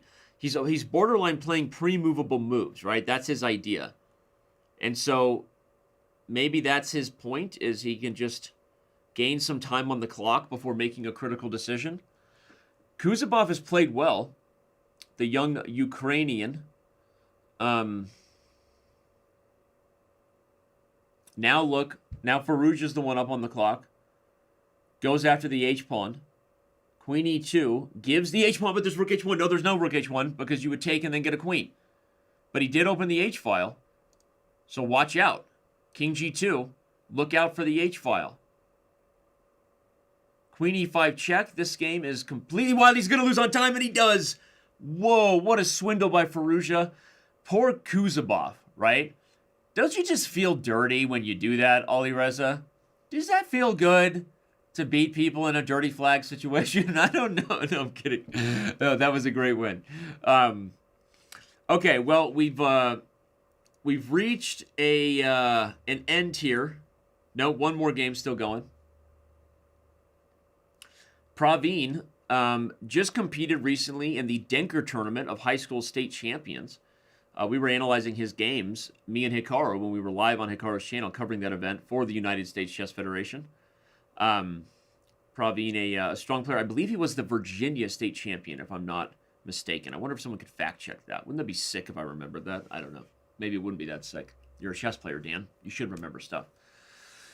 Any Hooters, we have liftoff. We have drama. Take a look at that list of who's who. So many strong players in the event today, and will be super interesting to see how they finish out. So when we come back, we will remind you of what's going on with our proctoring system, set the tone for the final few rounds, and prepare for the knockout. More Speed Chess Championship Grand Prix ahead. Don't go anywhere. We'll be back in just a minute.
And we are back here yet again, round 8, to begin shortly. Before we get to that, let's remind you that you can download the Dr. Wolf app on iOS and Android now. Been on Android for a few months. If you're looking for a technology that gives you real-time feedback in an intuitive and personal manner, recognizes your patterns, Dr. Wolf is the app for you. It honestly is amazing. Technology partner that we've been working with now for about a year. As we look to bring some of that stuff out into Chess.com analysis, you can already get the best of Dr. Wolf, and it's amazing real-time feedback for you as you play Dr. Wolf with the app. So download it today on iOS or Android. Let's also remember that we're working hard behind the scenes with fair play during these breaks. We reminded you of just the fundamental high view of what fair play is, but we also are doing proctoring. We will update that slide. We actually have 15 full-time team members now, all the time. We actually just converted recently one of our Rockstar support members into full-time cheat detection. Shout out to my boy Rich behind the scenes. Our event is working in real time with fair play checks, not just statistically, but also bringing players on camera with screen share and other things that we do to check their playing area with 360 monitoring. And the processes that we do are things we try to stay up to date on with other esports and sort of experts in the industry. With online gaming continuing to grow, there's all kinds of techniques we can learn, and we try to stay on the cutting edge of that. So we appreciate that it's difficult, to always have insight, and everybody and their cousin has probably been affected by cheating in online chess. But I would argue that more is being done than people know, and it's difficult when you hear a lot of conversation being had. But if you follow things closely, you know that we are closing a lot of very strong players all the time, and some of the names might surprise you as far as confessions we've gotten. But we're going to stay focused on the next round that's already begun here. We've got Young Kid here. Young KID. Who is Young Kid? Maybe we can get a fact check on that. I'd appreciate that. I don't want to open up his profile here, but he's playing on the white side of a Berlin against Alexander Grishik. He's the only perfect player left. 7 of 7 right now. So that's good, right? He's the only undefeated player left, and as such gets fed one of the highest rated players on 6.5 out of 7. We've got all Berlin theory here. We were talking a little bit about this type of position earlier. I'll flip the board so you can see it from the white perspective. It's Karthikeyan Murali. Okay, very strong Indian Grandmaster, Karthikeyan Murali, playing here, having a very good day today.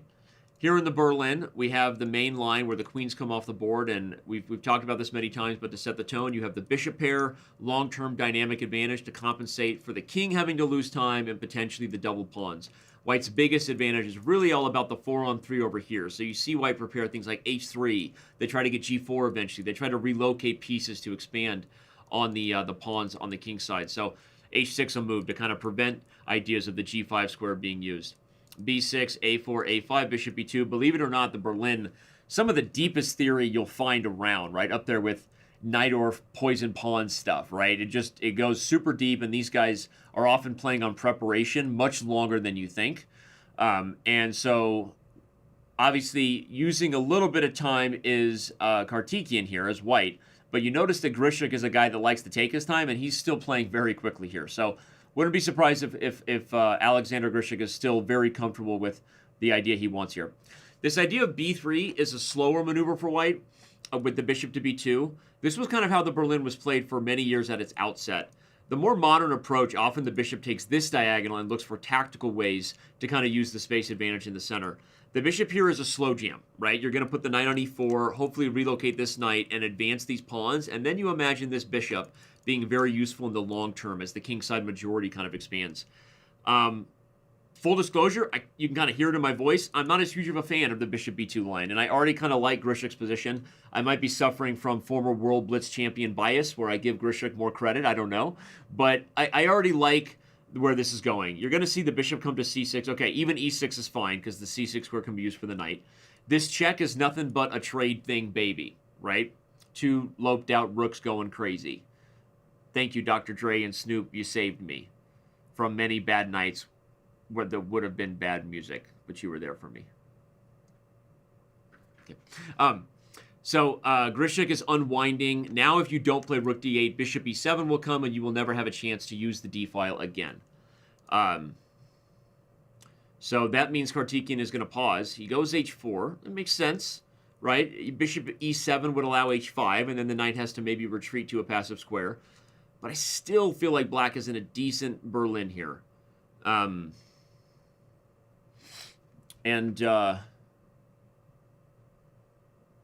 will Grishik handle this critical moment? He goes for it. Yeah, because if the knight goes to f8, you can come to d7. I wasn't too worried about it either.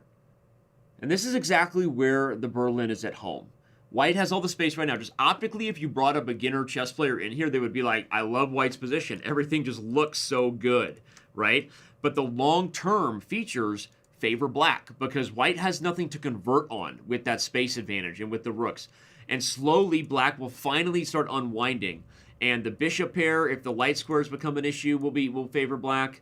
Here you could even give up the bishop because it will improve your knight, and black is still just kind of slowly unwinding because what White has lost in exchange for not converting on the space, he's kind of wasted a little bit of time with the h-pawn, which that h-pawn could become a target. In fact, maybe right about now, the bishop comes to g4. You're still going to unwind, get the knight here. So anyway, it's just interesting stuff. We're obviously giving a lot of time to this game. There are tons of other results that are already coming in. We see Gautam Bailey has already gotten a dub, who was on 6 of 7, now on 7 of 8. Right, so shout out to Gautam Bailey. Oops, I clicked on a game that had already ended from a previous round. My fault. We will go back to Grishik's game here in just a minute. Actually, we've got Firouzja versus Zubov, which is also good. Maxime Vachier-Lagrave down on time and in the position against Nordibek. Okay, this is the game. Nordibek Abdusaturov. We've talked about it. Nordy, as I call him. Super talented young man from, I believe, Uzbekistan. Don't yell at me if I'm wrong about that. We'll check out that soon. But he is a rising star and make note of maybe future world championship candidate kind of talent from Nordibek Abdusaturov. Yep, okay, I was right. Thank you for that. Maxime trying to hold. A3 threatens. Actually, it doesn't really threaten b4. It was kind of designed to just stop access to the square. He's not going to play b4 because of king c4. So you didn't really play a3 for anything but that. The rook comes back. Knight comes to e5. Yeah, I mean, still just a better position for white, right? You got an extra pass pawn, and it's super irritating for MVL. I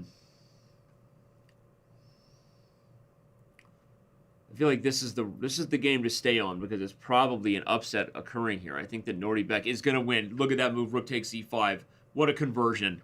Eliminates the knight, and the point is Rook takes e5 is met by d7 and no way to stop the queen. But this position had been tough for Maxime for a while, so honestly it's hard to hold it against him. We'll go back to the game we had been covering for most of the round. Grishik's position as black has gotten a little bit worse, but he's still up on time. Wonder what happened here. Things came off the rails a little bit. We see the long-term hopes of every Berlin on the white side have kind of been achieved. White used the majority to get a 3-on-2 that now actually can do something because it has a passed e-pawn. And knight f8 just blunders g5. He's just falling apart here, is Grishik. Here comes f4. F4 and F5. Yeah, this is the dream for white in the Berlin, right? You're looking at the majority realized. I don't know what happened there, but Grishik definitely let it get away, although time still is of the essence, and even the... Oh my god, all right. Obviously white is winning on the board, but he's only got 3 seconds, and he's going to checkmate his own king in the process? No, he gets out. Oh, wow. King d5, e6. Here comes knight f6 check. And then knight g4 check. He's going to take a draw. Little game of tickle, huh?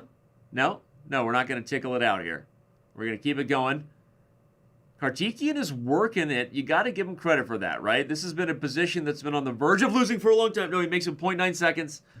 The rook comes back. He made that with 0.4 seconds on the clock, but it should still be... Okay, now rook h6 check. No. Oh, and Grishik loses on time. Oh, my God. Wow, I wonder if Grishik went too far with rook g8. If he played this check, I mean, white is still winning, but I was looking at knight f6, I guess. That was my idea. And if the king went here, some sort of draw. If he goes here, anyway, but I guess white was still going to be winning, even in lines. No, that's checkmate. Thank God I'm not the one at the wheel of this show.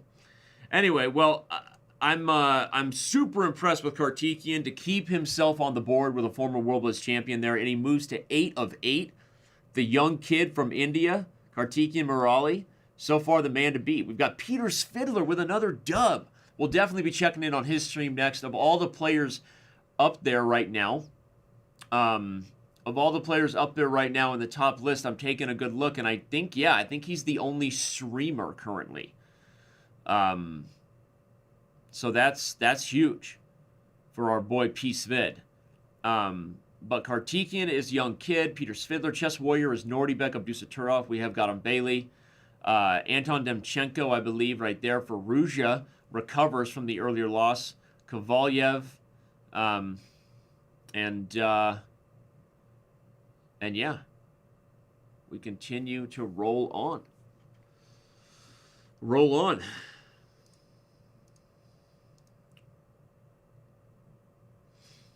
Take a look at the game still going here. Just get an idea of where that's at. Nighting game. Now watching the same game that I think Peter Svidler's watching on his stream right now. You go to twitch.tv/Poborta. Give him a follow. Give him a follow. There he is.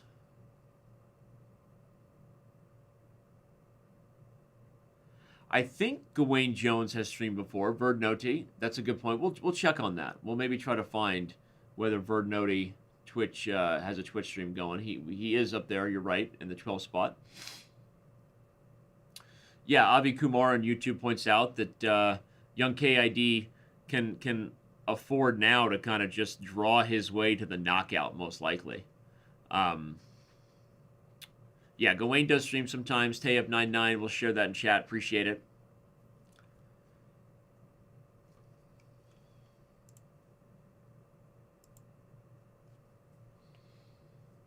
Yeah, Svidler liking this tourney, according to Anchor Draw on Chess TV. It's a good observation. Svidler has played well the last few SCCs. He really has. It's a draw now, as long as you trade on. Oh, he didn't do it, but let's come back to the game here. We'll leave Peter for checking on his next round. Okay, finally, right as I was going to point out draws that were missed that he was getting kind of crazy, but eventually he does find a way to just give up the knight for the pawn and get the draw. Who's my favorite GM of all time, or currently among the active players? Good question. I don't know. I'd have to think of all-time top list. Alexander Alyekin, probably my favorite world champion.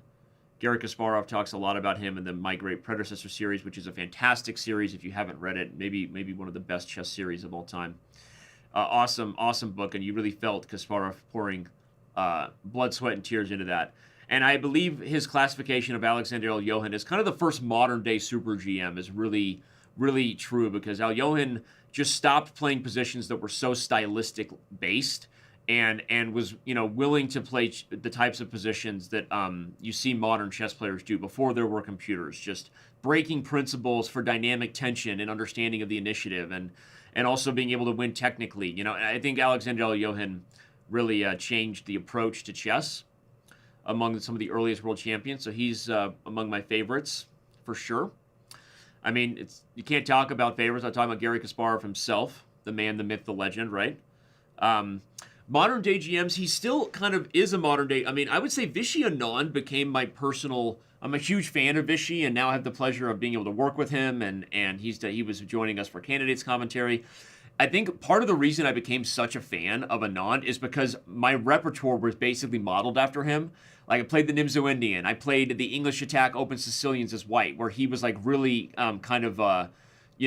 one of the first guys to really commit to a universal English attack approach to a lot of Sicilians. So I fell in love with Vishy's chess because I happened to just go over a lot of his games, right? And if I was giving advice to players, I would say that one of the best things you can do is attach yourself to top players who play similar openings to you, right? Rather than just the big names, but find people who like, I'm going to commit to this guy's repertoire. Gives you an excuse to read news reports when they play, right? And it's very helpful. And so I think stylistically, I just really fell in love with Anand's chess. And he was the world champion for a very long time. So, obviously an incredible player. So there you go. And then I haven't mentioned Big Vlad Kramnik. Big Vlad. All right, where are we at now? We're at Peter Svidler taking his chance to maybe nick at the armor that is young kid. Let's bring up Peter on stream. As we said, go to twitch.tv/Polborta and funny comments from chat. But there you got Peter Svidler rocking it. I think in a clear advantage right now is White, highlighting his idea that the c7 pawn is weak. He's going to bring the queen to f3. You see he does so very quickly on rook to d8. And I think he should be in a good spot. Veda Gujarati is not playing today, I don't think. We have not found him on YouTube, and I haven't seen him amongst the leaders, so I don't think so. Peter Svidler, definitely better here. I mean, on a structural level, Black's position is broken, right? It's 3 pawns on each side of the board for each player, but look at Black's pawns compared to White's, right? c7, c5, a6. The last time Peter was threatening mate on g7, his opponent allowed it with Sam Sevian. Let's see if we get. Let's see if we can catch lightning in a bottle twice, huh, Pete? Huh, Big Pete? Queen takes g7 as a threat on the board, and the last time we had this threat, Sam Sevian missed it in last week's knockout. If you missed it. So, I don't expect that to happen, of course, obviously. But Black is still in big trouble. I mean, even moves like 94. Let's get dirty. Let's get dirty. The dark squares are open. Right? Bring the knight to e4. Push the knight out. Peter might be looking for something more concrete. I mean, honestly, you could capture here and take c7. That's pretty straightforward. Okay, he plays rook d1. That's maybe a little bit sloppy. I mean, it's a principled move. I mean, now he's just going to take with the bishop, and he renews ideas like queen e5. So, Black is in trouble still, don't get me wrong, but rook d1 might have missed maybe a more concrete knockout. Wow, he takes with the queen. Okay. Is he really going to go for ideas like bishop g7 and trap the rook on f8? How's that for an awkward threat?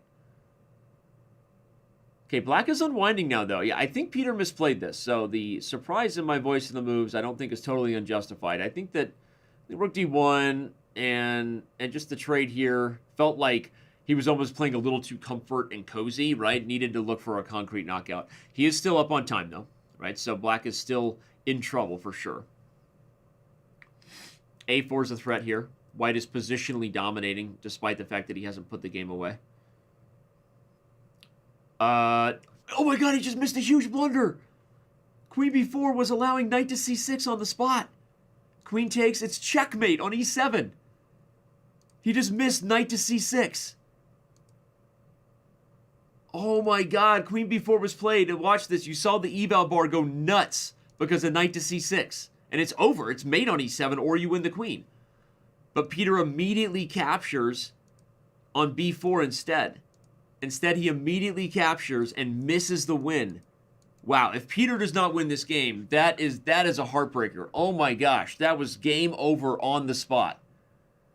And of course, White is still completely winning and up on time. You can trade on d8 and you're probably fine, but actually there's bishop f5 and the c2 pawn is weak.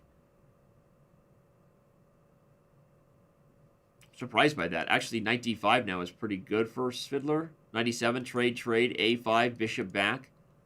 Okay, you're going to get an obstacle bishop ending now. Bishop e4, and we have very good chances for a draw. Wow. Peter letting his opponent off the hook big time there. Big time.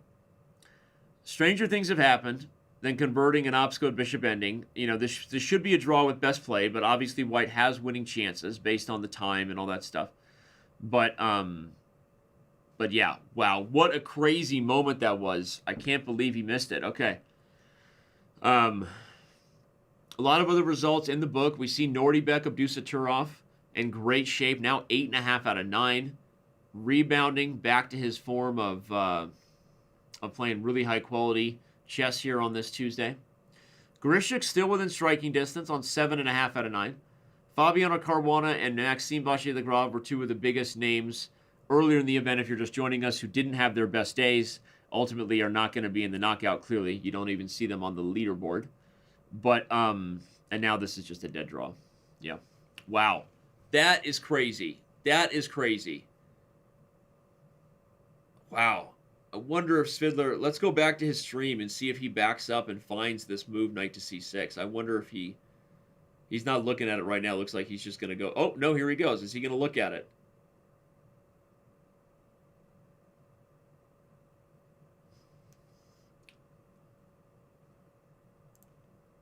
We're waiting. We're waiting to see if he finds it. No, he doesn't see it. He doesn't see it yet.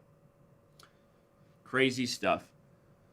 All right, we're gonna leave him behind and focus on Maxime's game, who I guess I'm wrong that he's out of it. He does still have a chance if he converts on this one, which looks like he should, right? He's got a queen coming, I think. Yeah. And only, oh yeah, and look at the time. Yeah, only 1 second for black. So for sure, Maxime gets the dub.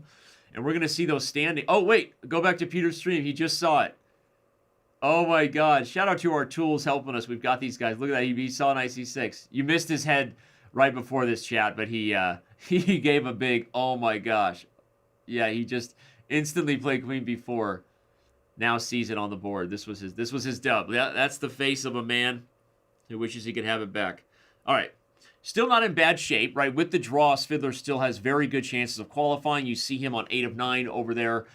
With that win, Maxime Vachier-Lagrave is now back within striking distance. So I spoke a little too soon on, at least as far as MVL goes. Fabiano did, I believe, even drop out of the event after losing his second game earlier today. But there you have it. Young kid, Kartikeyan Murali from India, playing very good chess today. Chess warrior. That is Nordibek Abdusaturov, the young superstar from Uzbekistan. Peter Svidler. Who is GM Benjamin? Benjamin Bach. Okay, Benjamin Bach, the young the young Dutch star. Bok. I believe it's Bok. My bad. Then you have Vladislav Kovalyev, Gautam Bailey. Wonderful time is the international master, blitz specialist. And then you've got a lot of very big names just outside, right, of that striking distance right now. Going to be crazy round to see what happens here. Crazy round to see whether Grishuk or Maxime. And then you see Verdnote, that's Gawain Jones, the grandmaster from the UK, who I know is a regular streamer on Twitch. I don't know that he's streaming today. So.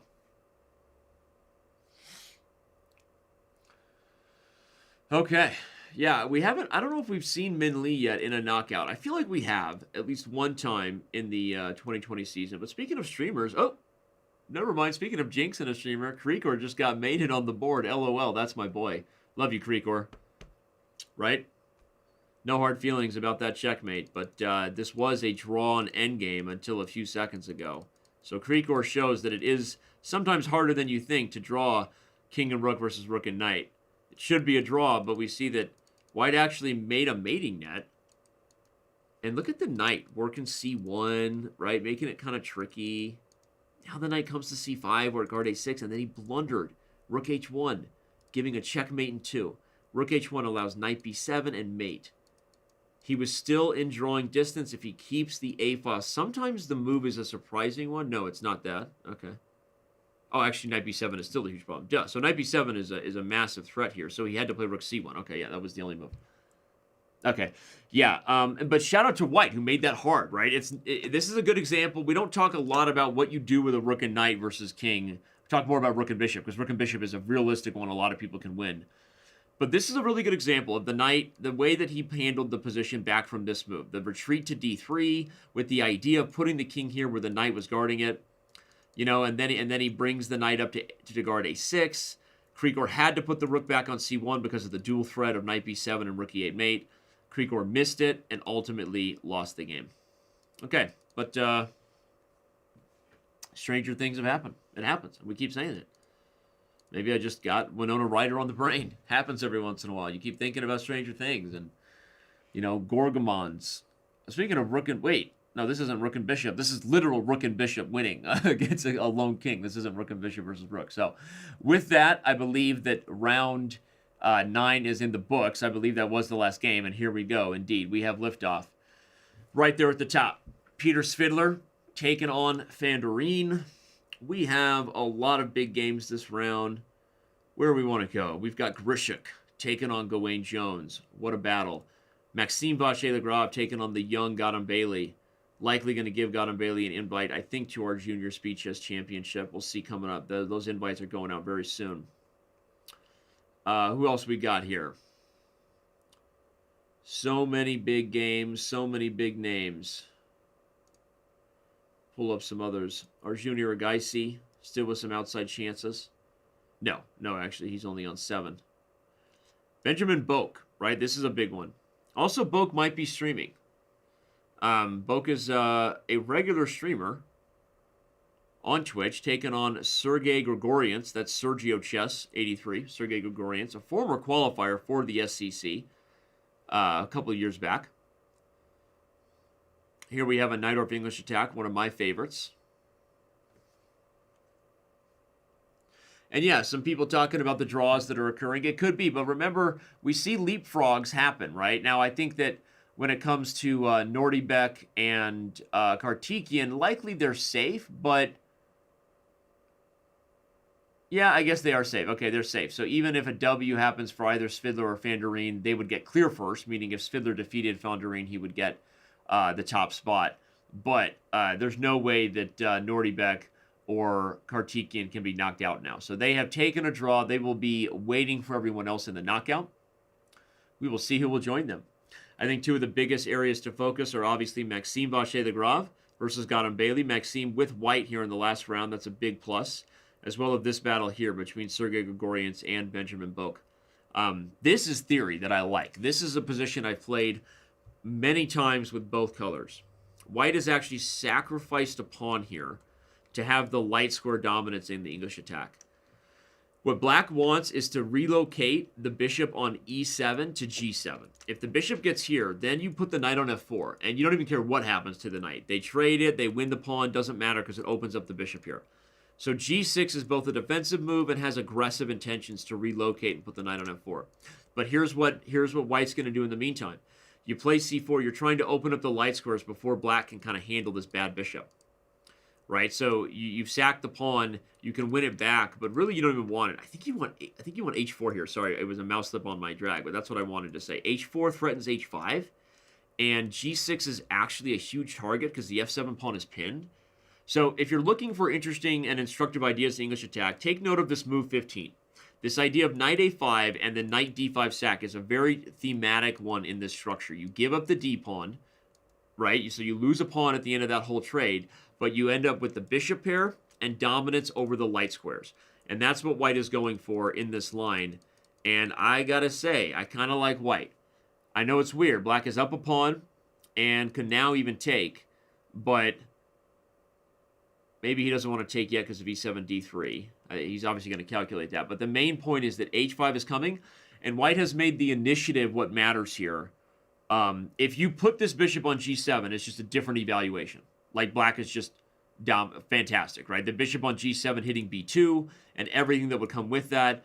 But it's like a dragon gone wrong, right? So that's the whole idea of this approach for white. And now white has won the pawn back and has a small edge. So this is going to be interesting, an interesting finish here. Grigorians and Boak battling it out. Likely the winner qualifies their way into the knockout. Let's go check in on Maxime Vachier-Lagrave and Gautam Bailey from Azerbaijan, the young rising talent there. Bishop a3. It looks good. I mean, I like it. I don't know why the computer didn't like it. It just feels good. Put a bishop there, right? If you like it, then you better put a bishop on it. I love it.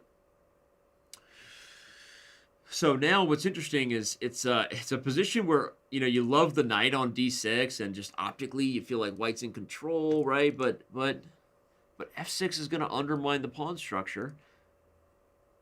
You'd love to see black trade. Then the light squares are a problem, but I don't think black's going to do that.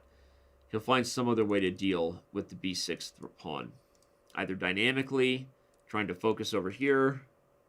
Or maybe queen b7, which defends it and hits g2. Indeed, he finds that move. Yeah, I like queen b7. You could see a small game of tickle. No, but Maxime says, no, I'll play this move. But actually, now there's things like takes here, and knight e4 is coming. And knight e4 actually right away is maybe even better. This is tricky. This is gonna be fireworks. Got him, Bailey and MVL fighting for the opportunity to make it into the knockout right here, right now. If you're just tuning in, you haven't missed the wildest, most exciting part of the day up ahead here. The 8-player knockout to decide the cash prizes and the Grand Prix points.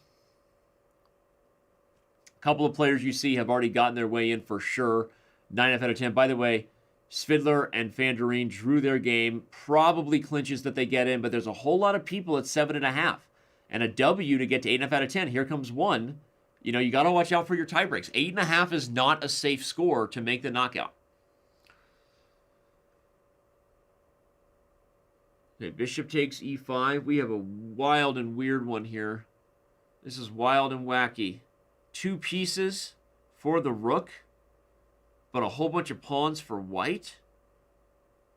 I don't know who's better. I'm going to quickly flash Boke's game over here versus Sergei Grigorian's. White is actually just crushing, or at least was before the move f4. Why didn't he just go for the h-file, by the way? I think rook takes b2 is a problem. No, it's not. No, it's not a problem. Okay, Boke is maybe still in trouble here. If the bishop moves, queen takes g6 is lights out, by the way. The pawn is pinned. That's the problem. You'd like to move the rook. Okay, he has to go to b2. I mean, we expected this because what's the other move, right? You got to sack first and ask questions later, but I think bishop b3, there's no rook e2 because of this. Queen takes g6 is mate in 2, followed by queen takes f7. And he finds it. It's over. Grigorians eliminates Boke and heads to the knockout. Maxime Vachier-Lagrave would like to do the same to Gautam Bailey, but this game is crazy.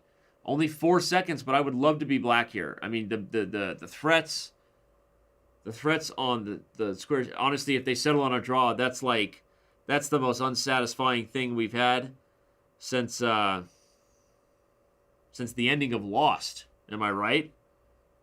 That is going to be unsatisfying. A draw would actually eliminate both players from the knockout. So we'd rather have blood. Wait. Takes g6 with check? Maybe? Or play rook to c7. Rook c7 I think is even stronger. Rook c7 looks nasty. It threatens queen d8 and things like queen takes g6. But no, he goes for this. I think... Uh-oh, SpaghettiOs. Rook c8 is mating, and then rook c7, and it's over, followed by queen d8. Holy bejesus snaps. MVL crushes his way into the knockout with that victory, I believe anyway. I mean, I'm not a scientist, and I don't calculate tie breaks very quickly. But I do believe MVL has secured himself a chance at victory of this event today. He may have even sent his fellow Super GM home with Alexander Grishuk as far as tie breaks go. There's 2 more players that could leapfrog. Look at those games going down there with 7.5 out of 9. Nope, they've just finished. Becca 9-5 got one of the W's. I think that's it, though. No, we got to go to Vladislav Kovalyev's game.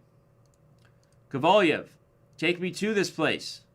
No, I clicked on the wrong game. Oh, this is also important. It's also 7.5. And Swimmer Chess wins. I don't know who that is. International Master Swimmer Chess having a great day. Kovalyev also still in a spot to qualify. I think that might knock Grishuk out. No, Swimmer Chess doesn't have good enough tie breaks, and this draw is as unsatisfying as we figured out they were all dead, right? I mean, on the island, there was intrigue, there was mystery. Now they're in purgatory, and the whole thing was a joke. Can we just say that J.J. Abrams doesn't know how to end anything? Like, literally, all the guy knows how to do is ask questions in the plot line. Can we talk about you, last episode of Star Wars? Oh my god. He literally ruined the series. How many times are they going to kill Kylo Ren? Spoiler alert. Not enough for me, if you ask me. I'll tell you that. Okay, I'm not happy with J.J. Abrams right now. Ever since Lost ended, we learned the man has no ability. Thank you, 48, 15, 16, 23, 42. Happens to be my password to every single website. I am a big-time fan here. I was torn. The Jack versus John lock battle. Kept me. Thank you. Thank you. Preach. That's what I'm talking about. How about we stop ruining series by our inability to tie up loose ends, J.J. Abrams?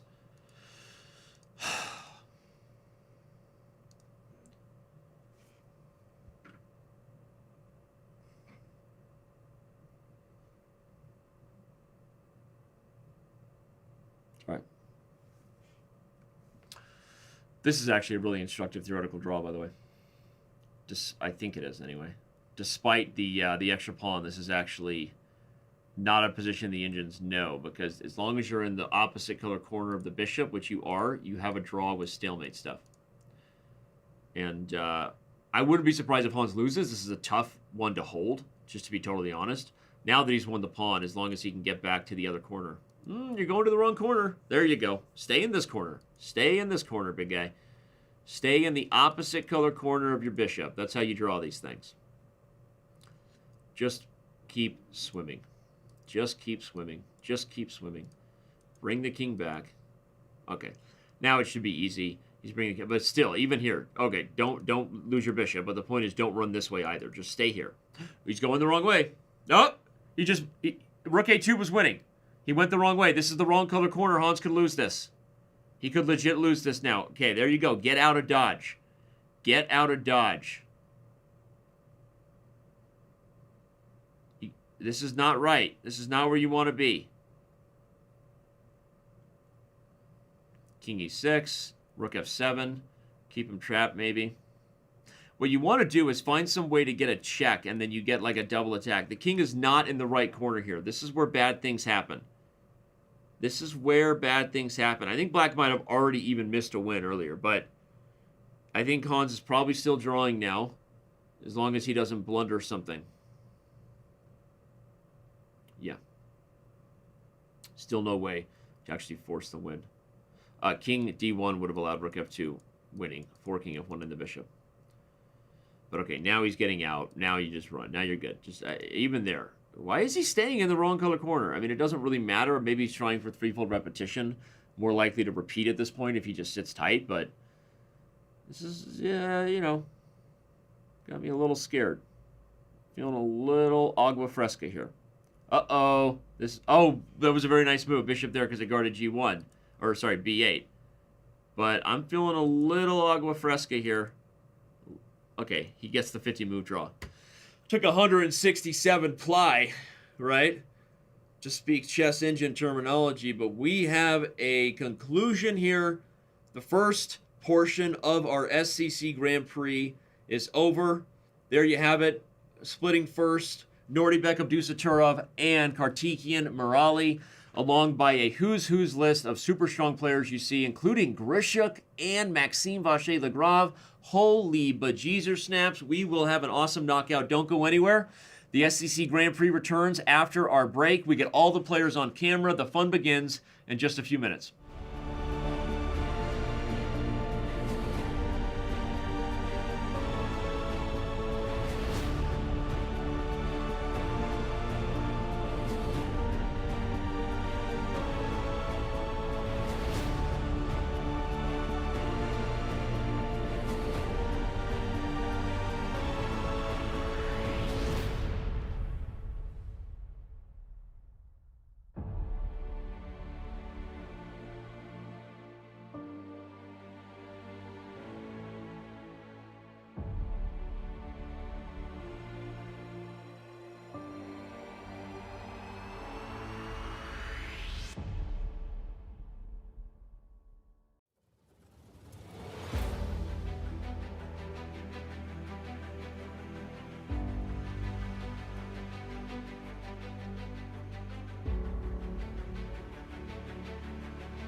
And we are back.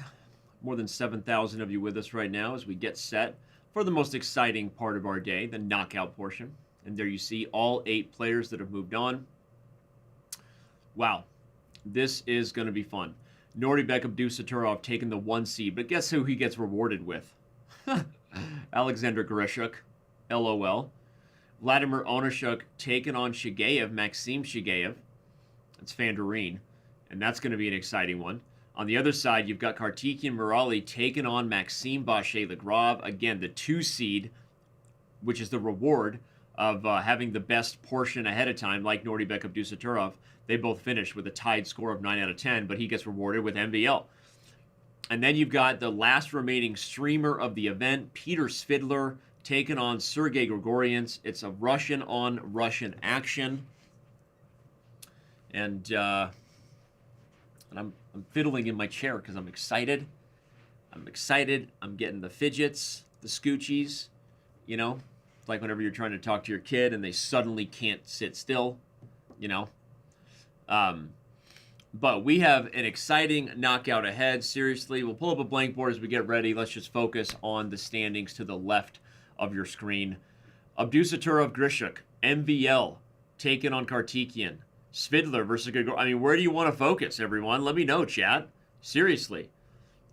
We've got more viewers now than we've had pretty much all day. Good timing. And shout out to all of you. Twitch, YouTube, Chess TV. I see you. We see you. Thanks for being here. And the games are going to begin shortly. They want MVL. They want Svidler. All right. Maybe we could do a poll. Does someone have access to a poll real quick? It'd be fun to do one. We're about 30 seconds out. What's up, John Bartholomew?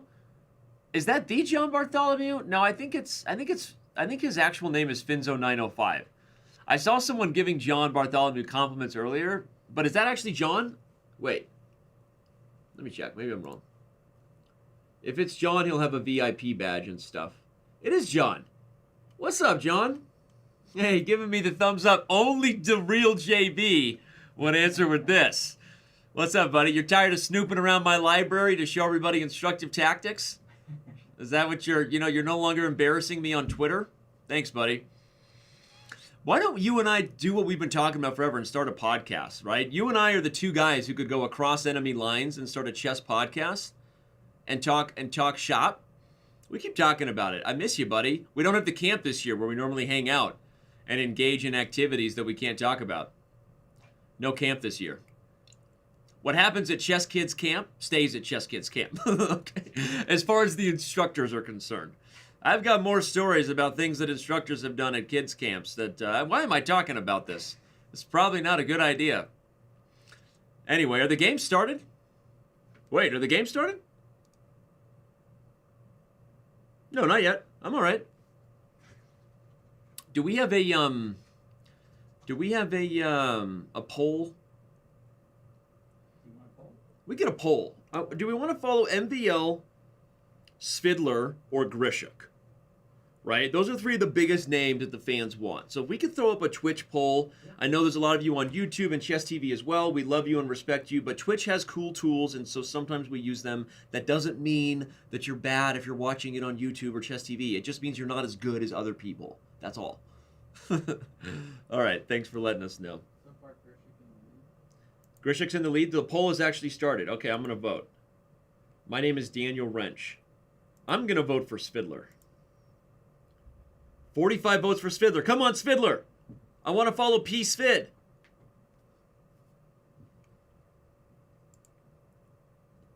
I'm pumped right now. I am pumped.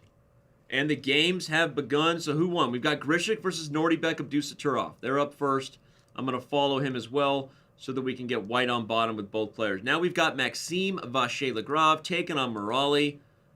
That is exciting. I'm also going to flip the script on that. P. Svid taking on the man Grigorians. What was the final vote? Grishuk wins by the hair on his... So I have to do what chat says if I did a vote, right? I have to actually do it? Can I just say, twist ending, chat? I don't care what you think. We're going to cover Svidler. No, I'm kidding. All right, fine. Fine. Fine. We're covering Grishuk. I love you, Peter. I love you, Peter Svidler. I love you. I love you. Okay, I love Peter Svidler, but we're also here. Nordibek Abdusaturov with the white pieces against Alexander Grishuk. Okay, what happened here? Wow, what a weird position, huh? Okay, Joko Piano with a Scotch Gambit. This Bishop D4 line is all over the place. We saw Fabiano Caruana play it last week. Bartholomew should be doing this show because you guys might actually learn something about this line. I don't know anything about Bishop takes D4, but I do know that this position is wild and wacky. Black is up a pawn, but who's better? By the way, we remember who, I think it was against Abdusaturov, wasn't it? That's right. Someone fact-checked me, but I'm pretty sure Abdusaturov played this same line against Fabiano Caruana last week, and Fabiano also played Bishop takes D4. I'm pretty sure. But Abdusaturov went on to win that game. He beat Fabiano, thus eliminating Caruana's chances for the knockout. That was last week, so, or maybe 2 weeks ago now. But the point is, this is a really interesting line, right? White is heading for these squares. Black is up a pawn, right? That's the result of what happened with this Bishop takes D4 line. I got to look into this, because if this is becoming, you know, becoming theory that I need to pay attention to, then it'd be nice to know what the expectations are for both sides. I mean, Black is going to castle long and then double rooks on the G-file, I assume, but White is just positionally doing very well here, which is why Grishik is taking his time. So why do people keep playing this line against Abdusaturov if it's no good for Black? It must be good. The computer thinks Black is okay, but is the computer just biased because of the pawn? I'm asking. I know it's a rhetorical question because I don't really, you know, expect the chat to deliver, but maybe John will deliver.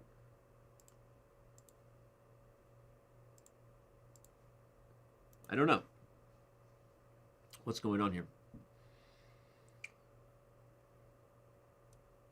Knight e3, knight popping in. Rook to d1 was played. Does Black just go out of his way to play c6 prophylactically to guard d5? Apparently not. Apparently Grishik wants the g-file.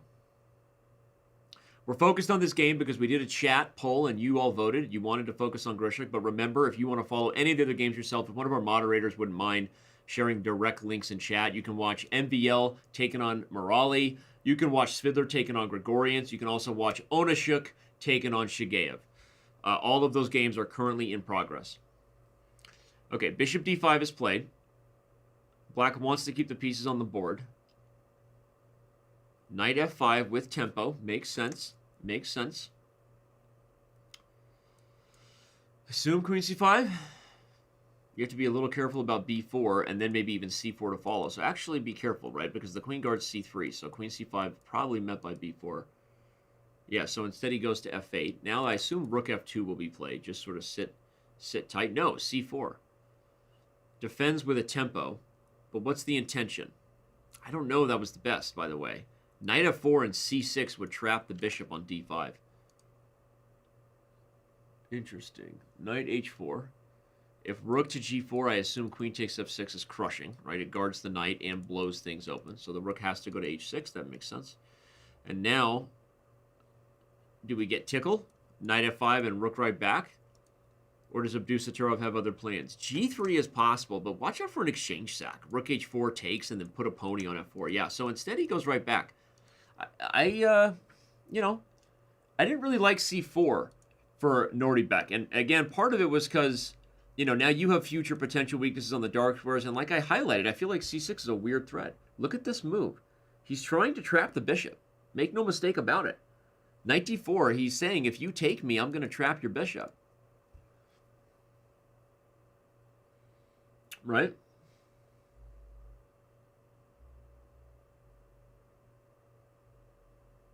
Yeah, that is a trapped bishop, and c6 is probably coming. Queen, he plays before, and the queen's like, it's a free pawn, right?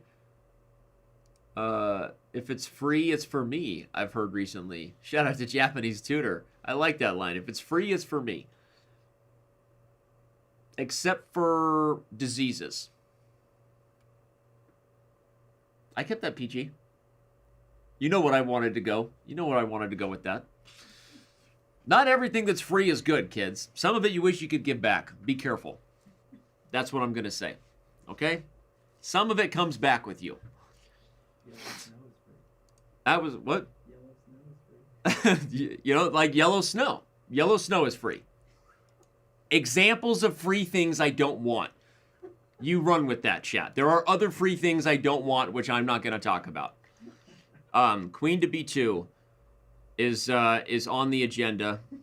Svidler is apparently winning, chat says. In fact, he won. Svidler just crushing. That's why I wanted to follow his games. I have a feeling about Svidler, who's also streaming. Okay, queen f2. We get the trade, but you got to give Grishik some credit. The bishop is still in trappable territory, right? If you guard f7, c6 is back on the agenda. I think Nordibek is going to learn a bit of a lesson that Caruana couldn't teach him. Again, the same line occurred a few weeks ago with Nordibek on the white side against Fabiano, but Fabiano lost that game. I think Grishik is going to get the dub here. Isn't that going to be a matchup? MVL's game. They drew. We have a bullet tiebreaker coming up. Shigeev and Onishuk also drew, so we have multiple bullet tiebreakers starting. I think we should do that one at a time. Hopefully Simon can hear me. So we can focus on one bullet game at a time. That might be fun. That might be fun. Says in the voice of a regular commentator. Don't go anywhere, kids. Chess.com brought to you today by toilet paper. It's the law. Is that the line? It's not just a good idea, it's the law. If not, it should be. Hygiene. Use it. Do it. Okay, Grishik is playing very well, seriously. You have to guard f6 now, but can you push him out and get c5 with Tempe? Yes, you can, and you shallst. The trade is going to lose a3, but there's no way it's not good for black in the end, right? Too many pawns. You got to be kidding me. Yeah, check, and now push him. Push him? Push him. I think that was a huge mistake. a5 was much better. Oh my god, did Grishik just blow this thing? He may have. This is completely falling apart. He only has a couple seconds, that's why. Grishik down on the clock now. Are we going to have 3 bullet games? Svidler currently the only person who's punched his ticket into the semifinals. We might end up with 3 bullet tiebreakers, by the way. I mean, in theory, this position should be a draw.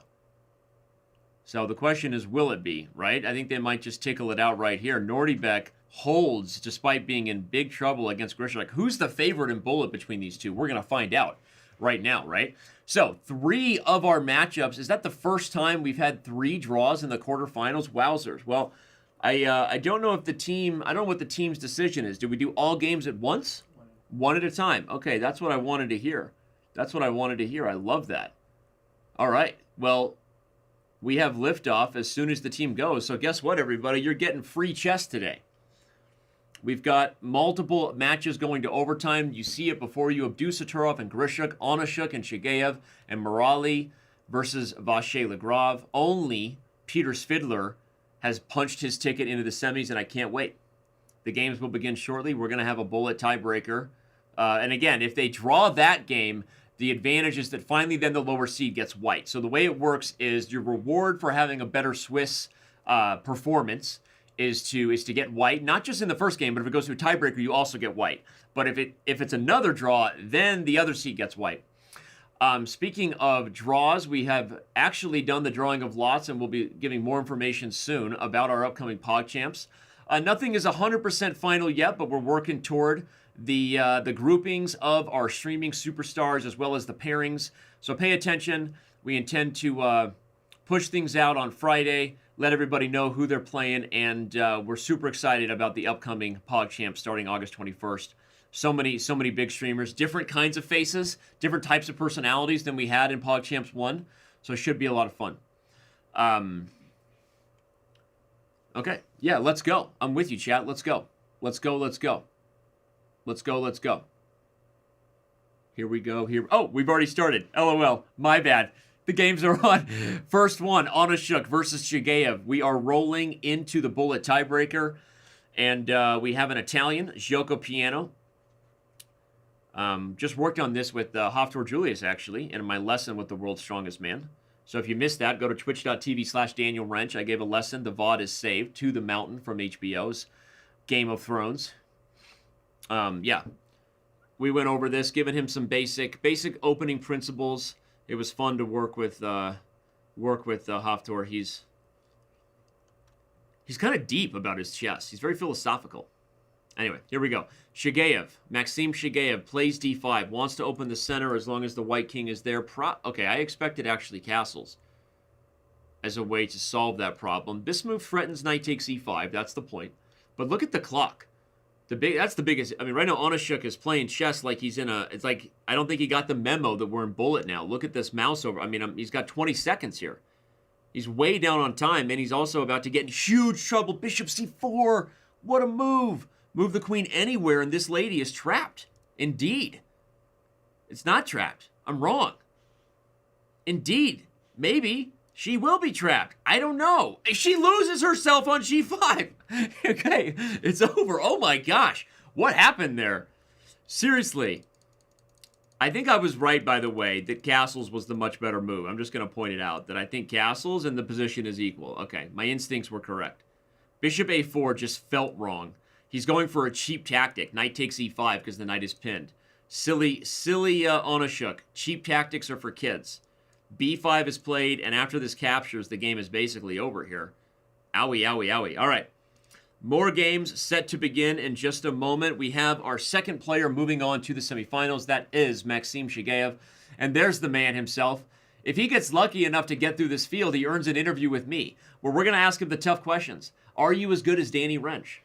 How did it feel to get lucky against Sanan Sigoriev, even though Danny beat Sanan Sigoriev last week? What happened the last time Danny shaved you? Give us the rated R version. This and many more. You are now officially rooting for MVL to win the whole thing, so we can get an interview with the Frenchman with 3 names. I don't know who's better at bullet, but looks like Maxime should be the heavy favorite. He's 2,900. Moving very quickly here. Lightning speed out of the gate. Going to bring that pony to f8. Relocate. Queen to c7 threatens h2. Knight f8. You have g6, f5. You're going to slowly expand. Bishop e6. Maybe bishop d5. But so far, Black just putting pieces in the center and up 5 seconds already. You can even pop the bishop back to c8 if you want to be real patient. No, he plays c5. That's interesting. I think he might have been missing bishop b5 here. I think that was a move for white. I don't know. I don't know and don't have the time to confirm the things I say, which is why Chess TV works for me. All right. Queen comes back, but now Black is doing okay. The D knight is loose, and he finds a tactic. Bishop takes h3. Does it? Does it? Look at that tactic. It was a discovery on the knight, and if you play knight b5 with tempo, now the bishop is under fire, and Maxime wins a pawn, heads into a knight ending, but who's actually better here? This might be one of those weird, like, accidental blunders that work for Morale, because seriously, like, he just went into an endgame where his c-pawn, his majority is very dangerous over here. I mean, it's a more dangerous majority than Black's because White's king naturally guards these pawns. Okay, well, now he just blundered c4. Okay, no more will I doubt the fact that Maxime is the one playing for 2 results. He's up way on the clock and up 2 pawns after the blunder of that one. And I think the Frenchman will be joining Svidler and Shigeev in the semifinals, which means we only have 1 seat left. Wow. Morale, who had a great day. Shout out to Kartikeyan Morale. He went 9 out of 10 in the main event, tied for first with Nordibek Abdusaturov. But he is going to see his campaign end right now against Maxime Vachier-Lagrave. Almost anything wins, especially given that this is 1-0. You can pretty much do anything. There's no increment coming to help Morale here. This game is over. So, one of our tournament winners through the first Swiss portion goes down. That's Kartikeyan Morale. How will Nordibek Abdusaturov hold up against Alexander Grishuk? That is our last remaining quarterfinal matchup. And that game will begin here probably in just a few moments. So, this is fun. It's funny because like the day is like 10 rounds, you know, not that it's a slog. I enjoy hanging out with everybody. The 10 round Swiss can give us some really instructive moments, and we check in with our streamers. It's a little more promotional for the overall growth of chess. That's kind of how I treat the 10 round Swiss. And then we get here, and it's like the best players in the world on camera. It's like a mini SCC match happening every second. It's freaking awesome. Seriously, it wakes me up, and it's not just the 17 cups of coffee I've been milking. It's the chess. All right, who's better at bullet? According to this rating, Grishuk is also the heavy favorite in bullet. Here we go again. This line with bishop takes d4, Nordibek Abdusaturov trying to make this thing work. We have the same position we had. Bishop takes f6, wins a piece. Grishuk just blundered. What in the world is he doing? No, he doesn't. There's knight c2. Wait, it didn't win a piece? Or maybe it did. Who knows their theory better? Abdusaturov is still playing instantly here. What just happened? That's usually a common tactic with bishop g4, bishop f6, but in the end, c2 is hanging with the knight fork, so that forces white's hand. These guys are clearly playing off of, like, engine prep, right? I mean, and Grishuk would not be going into something that Abdusattorov likes if he didn't think that black had the potential to be better. I'm not sure where the game has gone now, but it seems to me like this is going to be theory we see again, because this youngster here, Nordibek Abdusattorov, likes this line as white, and it's not the first time we've seen it. And here he goes again in an endgame with an edge. He's also up 20 seconds on the clock. Grishuk is in big trouble here. Wow. Take a good look at that face, kids. That might be the future face of a future candidate right there. D6. Wow. Wait. King takes D. Oh, Rook D7 was mate. Classic Dan. King takes D6 would have allowed mate on D7. Oh. Okay. What? A fork? What's going on? King D5 now. White is better still. He's up a clear pawn. The main thing is that Grishuk is just way down on the clock, and he can't pre-move. He can't pre-move forever. Right? Now he's just lost. G5 and F5, and you're losing the king and pawn ending. Okay, or E5, actually, because you get F5 anyway. Eventually, the H-pawn falls. That's why I said that. And here the game's over. Abdusattorov sends the World Blitz champion home, and Grishuk is going to wish he had some of these moments back, because he was definitely better in the Blitz game before we got here. Grishuk had his chances against Abdusattorov, who gets the dub despite that wallpaper. Looks like a clown got angry. Can we bring back that wallpaper real quick? Looks like a clown got angry. That's what I'm going to say. Right? I mean, he is like 9 years old, so I guess I shouldn't judge, right? Maybe that's his bedroom. All right. We're going to take a very quick break. When we come back, the semifinals. I am with you. Thank you. Don't go. Remember, whenever you bow, never break eye contact, or a sensei will eat you alive. We'll be right back.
Oh boy, oh boy, oh boy. We have liftoff. Two of the biggest stars in the world. Incredible. A former multiple candidate, played in several of those. Peter Svidler, now a streamer, growing rapidly. His channel, twitch.tv/Polborta. Go give it a follow. Versus the man currently leading the FIDE candidates at the break, along with Jan Nepomniachtchi, Maxime Vachier-Lagrave. I cannot wait for this. Remember, the semifinals are 2 games. So no matter what, we get to at least 2 games of these 2 chess stars, and I can't wait. Gonna be awesome. Thanks for tuning in, no matter where you are at. Been chatting with everybody as we're offline. Chess TV, YouTube, Twitch. Maxime is eating, as Chess Bay points out in the chat. He's always eating, isn't he? Like every SCC match, he's got like I mean, remember he showed us a whole snack platter. He's got like he goes out of his way to slice up the apples, right? Gets the cheese board. Man, I bet MVL's house is really, really awesome in terms of the snack cupboard. Here we go. Maxime has preferred this C4 move order in a lot of his recent blitz. Can we make note of that? Yeah. Now we're transposing into a Grunfeld, and this is the kind of theoretical battle you hope to get, even though it's a blitz event. When the gloves come off and there's real prize money on the line, you've already come this far, right? And these days, I think players are much more willing to show the depth of their knowledge and prep in just about any game, because they know that part of the game is you have to constantly be improving it anyway, right? So you might as well try it out. But this is, look at this. Look how fast they're playing. We're like 12 moves into a Grunfeld. I have no idea what's going on, but I know darn well that they do. Because this is 2 of the world's leading experts on the Grunfeld defense. Take note. Maxime Vachier-Lagrave and Peter Svidler are 2 of the world's leading experts in the Grunfeld. Make no mistake about it. All right, so bishop a6 is played. Makes sense. At that point, the bishop becomes bad, but not a classically bad bishop where you're stuck behind your own pawns. You're stuck behind white's center. Also, just from the point of view that you've won a pawn, black is looking to simplify, right? Would like to put the knight on c7, maybe even play e6. In fact, here we go. Svidler's going to go for exactly that kind of idea. The h-pawn being rushed is how Leela and AlphaZero all suggest to play the position. The knight on b5 just blunders a piece. Did Svidler... Did he mouse slip that? Let's see his reaction. What is he doing? Oh no, Peter! Wow. What was he doing? He just forgot the theory. And then he just resigned.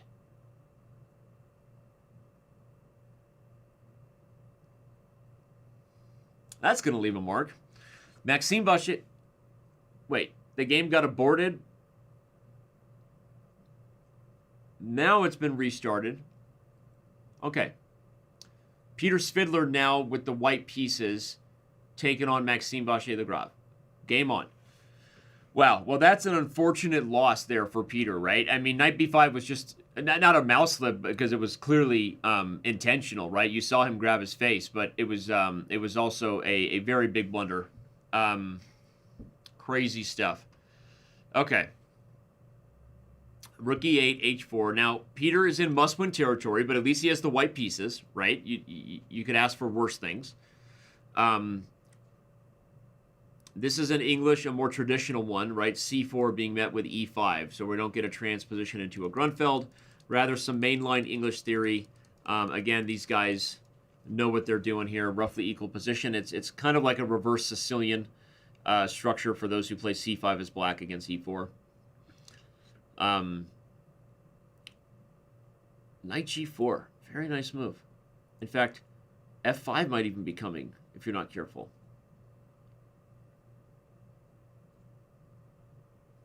Yeah, I feel like Maxime is already in a better spot. Makes a trade. Is queen d4 winning? Or knight takes f2? Is that just winning on the spot? Knight takes f2, king takes d2, queen check, e3, you win a knight back.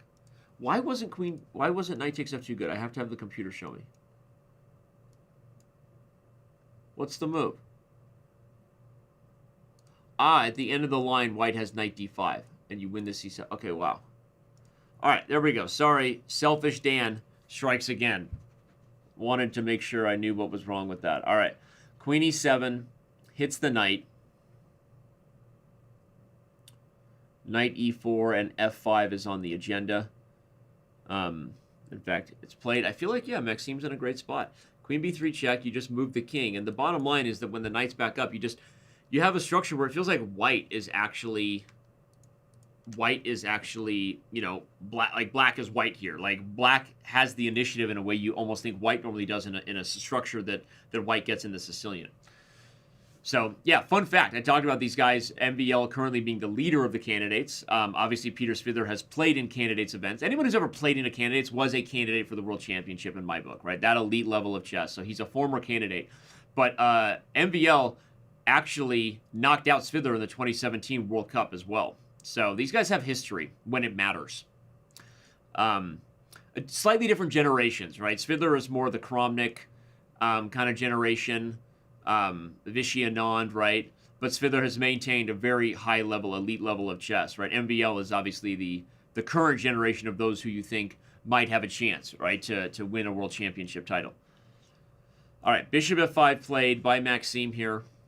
You want to make trades and open the F file. Svidler got himself in big trouble with the king just because even if it's fine now, objectively, we see the engine say, no, it's roughly equal. That's why the reason you see those bar swings is because, yeah, it's roughly equal, but you can't play like an engine from here on out because you're not an engine. You're a human.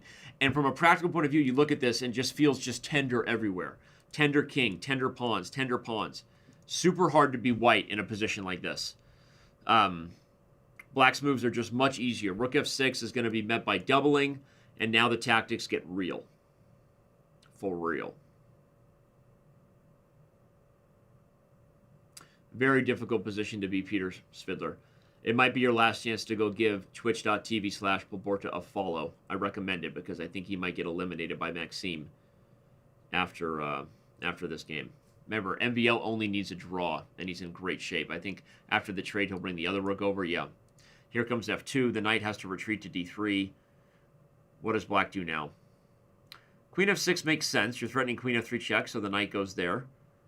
Okay, and actually Rook F1's coming, so, you know, Svidler's holding.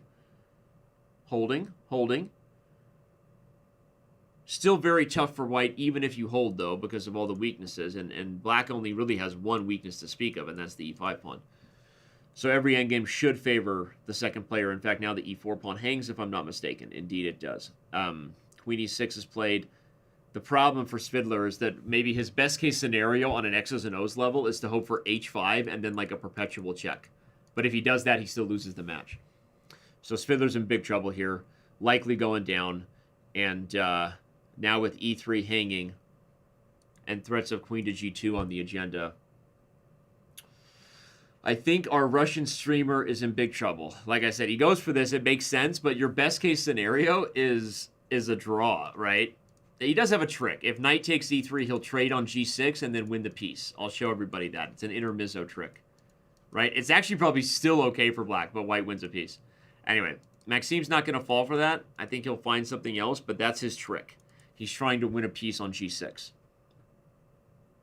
Okay, there you go, right? That's Maxime reminding Peter of the match situation.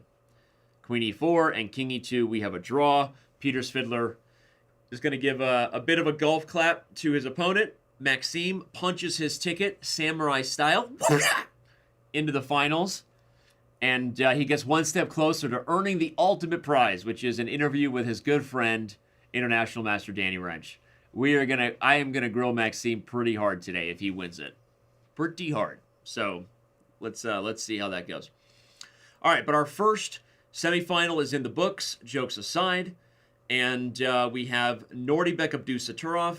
I see him as the heavy favorite against Shigeev, just knowing who the young super talent is here, right? We don't hold Nordibek's wallpaper against him. Lightning Speed says I scared him. Always be on the edge of your seat when it comes to dealing with a samurai. Okay. That's right. I'm currently in the middle of writing a script called Samurai versus Zombies. Tell me right now you would not go see that movie. You would see that movie. Samurai versus Zombies. If anybody else writes that script and steals it from me, we will have this... Wait, yeah, they could do that. But I don't think you should. That would be unkind of you. Writing it with my brother. It's actually a lot of fun. You would not. Whatever. You would go see Samurai versus Zombie. Whatever.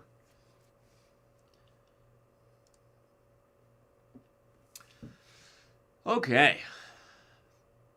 Here we go. Nordibek Abdusaturov. Coming at us from his playpen versus Maxime. The young kid gets a couple of phone books on dad's chair, sits up in the playpen, and goes and plays some 2900 level chess, huh?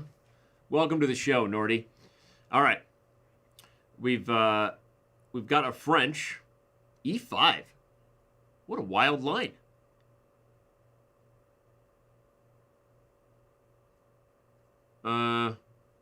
What? Knight E2. It's just not very often you see this kind of pawn tension here, right? It's a weird move order in the French because you already have this bishop d3 line, first obscurity, knight to c6, blocking the normal breakthrough of the French. That's kind of the positional idea.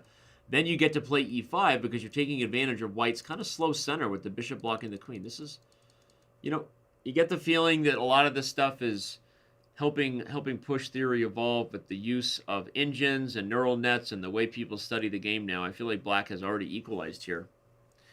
Down on the clock, though, so obviously Nordy is somewhat comfortable, or he wouldn't be up on time. Yeah, he's 15 years old, from Uzbekistan. Nordibek Abdusaturov versus Maxime Vachier-Lagrave. Okay, we're going to see a trade on d4. Wondering if maybe Nordy's considering other moves, like rook e1 or bishop e5, a gambito, as they say, right? Temporarily giving up the pawn, but taking so would probably be ill-advised. With the king in the center, things happening with tactics on the pin. So what are you going to see? Bishop d7, and you just try to make trades? Yeah, I think that makes sense. Just play safe chess. Bishop d7. Now white can take with kind of any piece he wants, actually. You could even take with the pawn and willingly take on the IQP because black's pieces are a little passive. Like, it wouldn't be the worst thing in the world. He takes here, which means after knight takes, we're going to see a big trade of pieces. The queen will end up on d4 at the end of the line. White probably still has a tiny bit of an edge, but I don't know that Nordy is going to have a huge advantage in the middle game. You have to take on d7 now, unless there's something crazy I'm missing, but I don't think so. Yeah, you take. Here comes queen takes d4. The line I predicted, rook e1 check will be met by bishop e7. Probably some sort of battery on the e-file is the last remaining. Although, wait, that doesn't even work. Sick line I just saw in my head. Boom, boom, slam, bam, jam. Thank you, ma'am. And in the end, black wins. LOL. Okay, so don't go for that. Instead, we get a trade. Bishop f4. White still has a teeny, beany edge. What if we're having a beanie babies? Speaking of teeny beanies. All right. Rook e8, knight to d2. Remember, if you're just joining us, Maxime Vachier-Lagrave sent Peter Svidler home. Our last remaining streamer on the day was the man known as Plaborta, but Maxime Vachier-Lagrave is awaiting his opponent. By the way, Vachier-Lagrave just offered a draw to Abdusaturov, and Abdusaturov went, no. If anyone's a sub to my channel, bust out that Dikembe Mutombo finger. All two of you. Will the 2 subscribers to my channel please use their Dikembe Mutombo emote? I would appreciate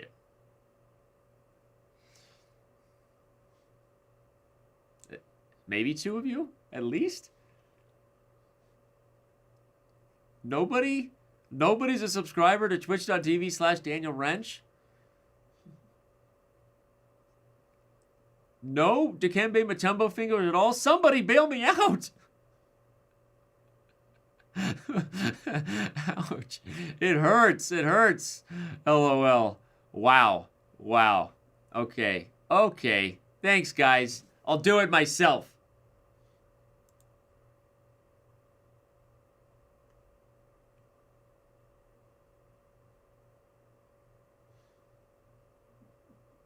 Do I even have my own there? You don't have your own emote. Okay.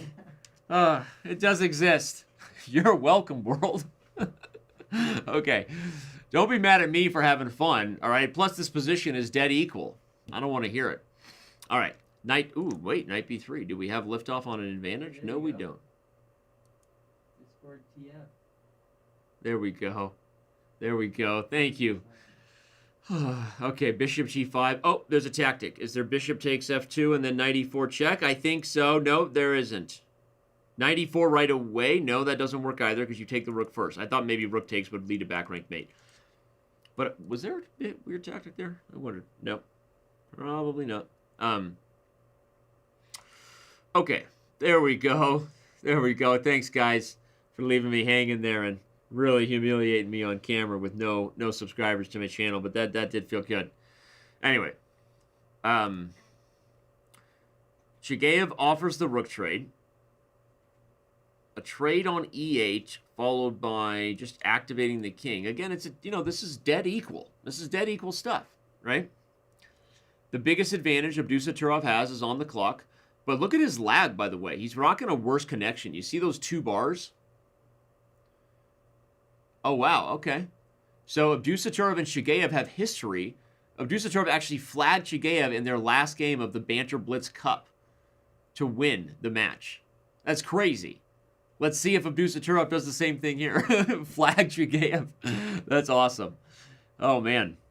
H4 is played, followed by h5. And actually, Abdusattorov is showing that white has, teeny bits of pressure, and that's given Shigeev something to think about here. Now, remember, this is different than sudden death. It's increment, right? So, in theory, we're not in the bullet tiebreaker yet. Shigeev should be able to hold. He does have time on his clock. Like, meaning he's going to get more time on his clock. He offers the king and pawn ending. That's always a risk, right? I mean, king and pawn endings give me anxiety. Sometimes you feel like you evaluate them correctly, and before you know it, you lose into some advanced opposition idea that Dvoretsky wrote about in a book in 1971. But I didn't read that book, okay?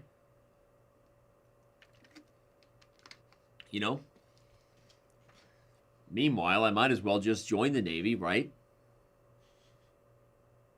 Whatever else he says in that epic rant on Good Will Hunting, right? Your situation for you would be concurrently improved.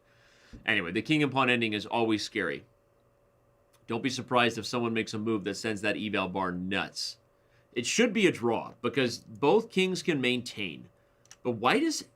Okay, now you have to play f4. Yeah, you got to commit. And then h5 and lock it up. Lock it up, Buttercup. Indeed. Abdusattorov locks it up. You lock it up. No, you lock it up. Rule number 76, play like a champion. Okay? Abdusattorov holds. And indeed, we have a winner-take-all situation right here. Will we get... No, Shigeev is white, so we're not going to get Abdusattorov's little scotch thing. Unless Shigeev invites it. Wouldn't that be something? Nope. Traditional Giocco piano it is. I hope that my student, Hafthor Julius, is watching to see how these guys play it. He'll be playing in PogChamps coming up. The world's strongest man. Make notes.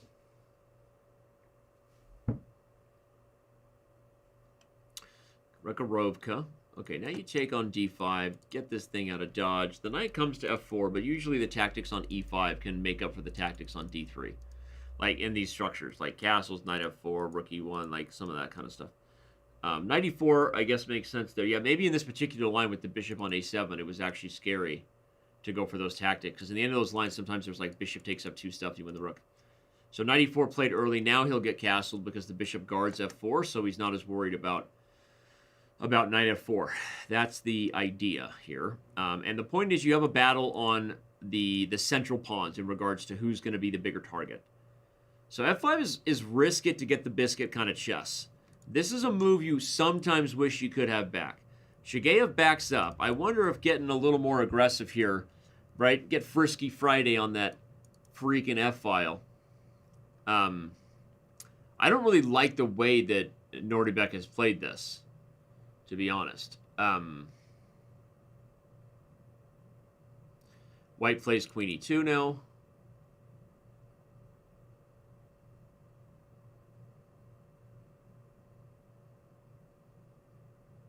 Yeah. Shigeev playing very quickly.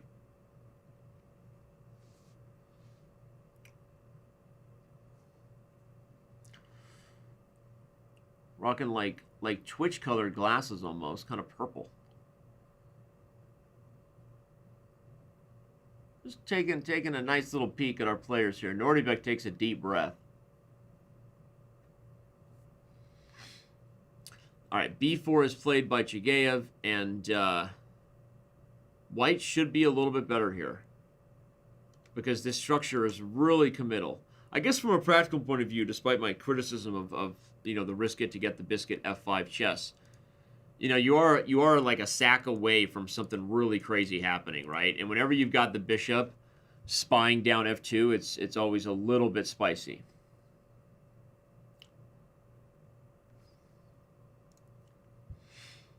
Knight f6. Interesting.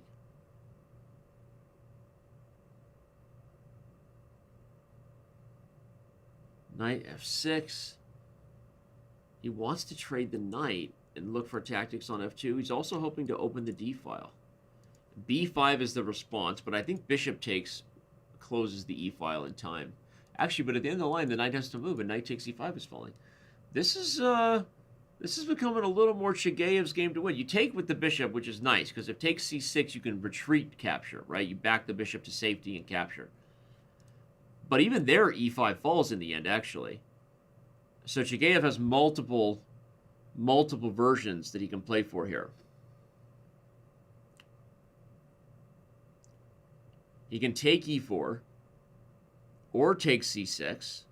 This is what I was wondering. My first instinct was, bishop e4 works because you take, but actually knight takes e5 is a little bit deeper than Dan can go. I've heard that phrase a lot. That's a little bit deeper than Dan can go. That line right there, that's a little deeper than Dan's capable of. That's a little deeper than Dan can go. Okay, knight e5, and now we've got problems. A little bit deeper than Dan could go, and I think Chigayev is actually going a little deeper than Nordy can go either. He can win the exchange now. He just trades on c6, actually, and what, d4? Block the bishop and threaten rook e5? That was a weird decision to take on c6 rather than knight f7. Shocking. Knight f7 would have won the exchange, maybe. He still has an edge, for sure. I mean, Chigayev is still better. The bishop pair is good, right? The pawns kind of stink all around smelly. Smelly pawns, smelly pawns. What are they feeding you?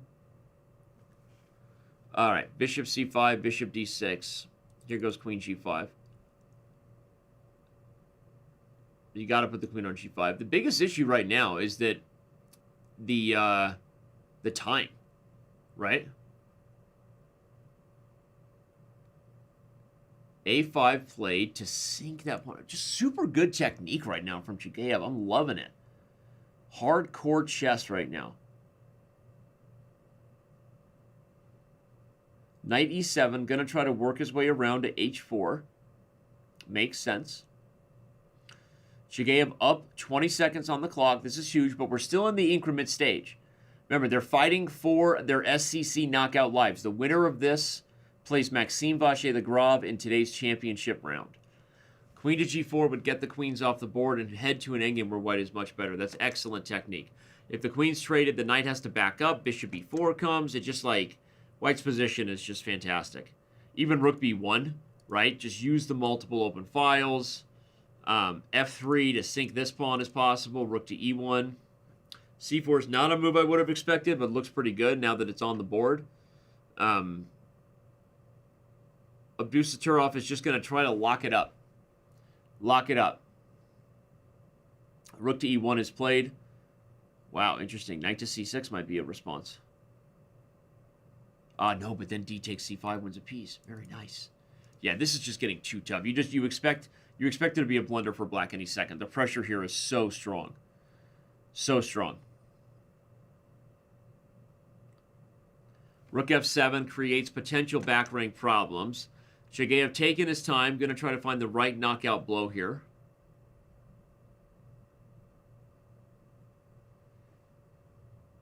d5.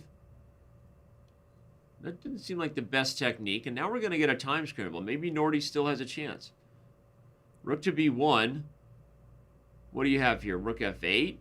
You're going to try to challenge the b file. The problem I had with c4, the reason I said earlier I didn't expect it is because it took away one of the biggest problems in the position, which is that the bishop was hitting a6. Now rook b3. Yeah, this is going off the rails. I feel like Chigayev's plan of c4 was ill-advised. Just positionally to take away the problem child a6 pawn there, I think that was a mistake.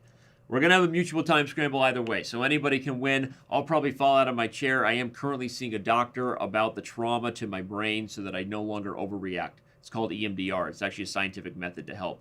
Really helping my anxiety. Thanks for listening. Okay, king to d7. All right, rook a7, rook to b6 is actually the move. You got to guard a6 and stop d6. He only has 4 seconds. Nope. Okay, rook e1. Now white's winning. Bishop takes h7, picks up the knight, have to retreat. Okay, there's all kinds of mating problems here. Bishop to g6 pins down everybody to the mating net. And now there's a threat of rook takes d6 and rook e8's mate. Abdusaturov's going down. Chigayev cleans up, and with it, Nordy leans back, but not like the Jay-Z, like lean back.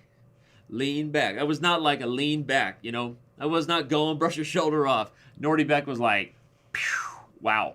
That was surprising.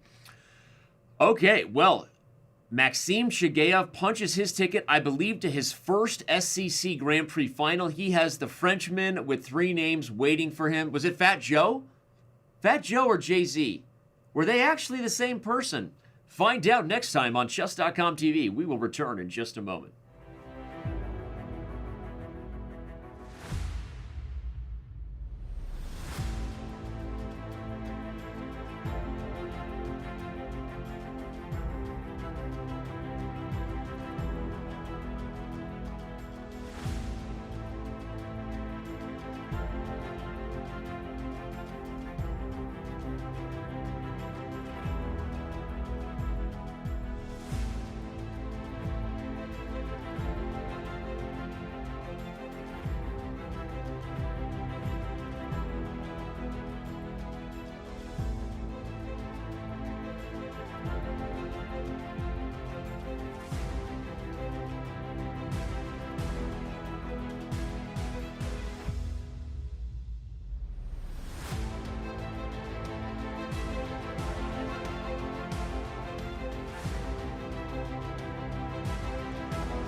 I love you, Carl Rundle. I love you. You guys didn't get to see the Fair Play room scan just now. It was pretty epic. Let's just say Maxime needs to pick up after this, okay? Wow. All right. I am going to, if he wins, I'm going to make Maxime show his room on camera. There's 2 Maximes. Huh? Oh, yeah, we have 2 Maximes, different spellings, same name. Twist ending, same mother. Who knew, right? Maxime Shigeev versus Maxime Vachier-Lagrave. But seriously, we did a Fair Play room scan, checking the periphery along with other things. It was like a frisk down of MVL needing to take out the trash. Okay? I'll just say that. Sorry, Maxime, I outed you, buddy. Live on camera. It's Saturday night. Here we go. We have liftoff. You see what's up right above my head. We have the championship final going down. It's Maxime Shigeev versus Maxime Vachier-Lagrave. And we have $1,000 on the line along with a bunch of Grand Prix points. Maxime has already won a Titled Tuesday since we converted him to an SEC Grand Prix. He's won many Titled Tuesdays back when they were that, but he's actually already won one as part of the Grand Prix series. We'll see how he does here. Maxime Shigeev, obviously the underdog, going up against one of the world's elite of the elite in MVL. So we'll see how this goes. Maxime actually leads Shigeev 5-0, and he's 4-0 on Chess.com, 1-0 in the World Blitz Championship. So, as far as we understand, Maxime has a pretty good record against Shigeev. Shout out to all the chats. I'm following you guys. Thanks for being here. Seriously, these are the highlight of my Tuesdays. I would say the highlight of my week, but it's not. Actually, it might be. I don't do a lot of commentary these days, so it might be the highlight of my week. Anyway, this is a lot of fun. It's definitely my favorite thing to do at precisely 1:08 Pacific time on a Tuesday. All right, bishop takes. We have a trade. We've seen Maxime actually play this endgame more than once. I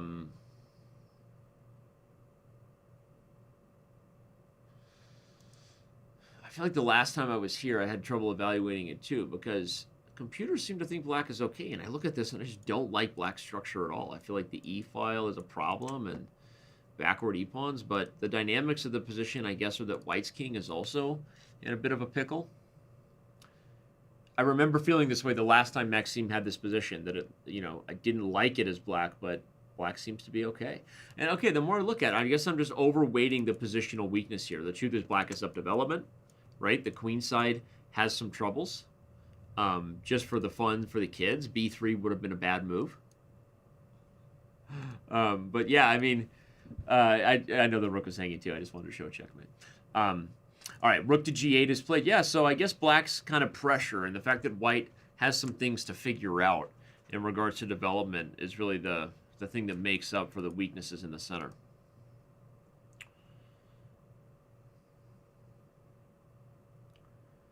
Yeah, so we've got knight to c4, heading into the e5 square. So if white gets his way, you get like g3, f4, pop a pony here. Now you're not worried about the g pawn. You're holding the e file, keeping the e7 pawn backward. This is, like, if you could make a few moves for white, this would be the plan, I think. Yeah. That's why you go to c4. You try to head here. The question is, does black pose problems to white in the meantime? Bishop f6 gains a tempo. I expect g3 to be the response. So what's the follow-up for MVL? This move threatens rook takes g2, so we expect to see g3. A fun idea is that knight to b4 can be played in some weird positions, because at the end of the d file, right, at the end of the yellow brick road is a fake wizard, right, behind an emerald. What was that even? Like an emerald like sheet in the movie. Yeah, rook e2 was no good, but this is what I'm talking about. If you look at a line like this, this actually looks good for black. So I wonder if Maxime will go for some idea like that. No, he backs up to c7, trying to figure out how black takes advantage of the king on d1. But okay, the knight goes to c7. It's very solid for black here. We see those France Roosters fans coming out, right? The French Pro Chess League team, Diamond member Stachiak. We see you over there. A4 played. Again, I kind of thought Maxime should have gone for that knight before idea. I think that it made sense. He took much more of a solid approach. Rook e7 kind of frees up the bishop. I guess if you're worried about that, you can also come over here. And I guess one of the disadvantages of g3 is that MVL can play h5 and h4. Yeah, and he starts it right away. So now I feel like I'm getting a better feel for why black is doing well there. The g-file and the g-pawn are never easy to deal with, and that's why white didn't play g3.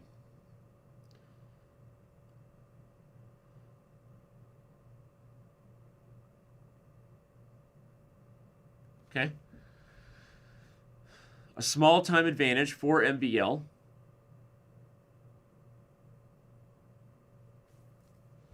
But no longer really a positional advantage. We see the MVL heads coming out in Twitch chat for those who maybe subscribe to Maxime's channel. But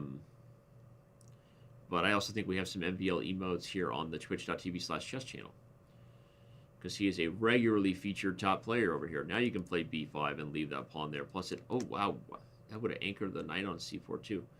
I guess the idea is he didn't want to give up the c5 square with tempo, because the knight could come in here. Okay, so now he has to move the rook instead. You still have knight c5 coming. Not anymore. That was the idea, b6. So this is a really tight game. You got to give the edge to MVL, right? Just based on the clock management. The fact that it's even close to a 50-50 kind of coin flip. Yeah, c4 feels a little desperate. Tender, right? Gonna finally bring that knight around. This makes sense. But b2 is a pawn. Almost thought you had me there. Rook h7 stops the move, knight h5. Okay, Shigeev is holding his own, right? Remember, it's increment. Wait a second. Did that just blunder? You can't take e5 because you lose the bishop. I think you forgot that. I think Shigeev just shakes his head like, oops. That was literally an oopsie. Right? An oopsie.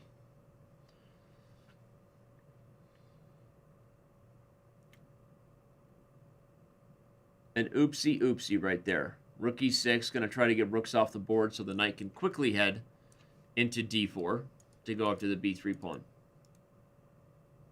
But yeah, Shigeev just blundered that tactic there. Rook f6. Actually, that's really irritating because now b6 falls.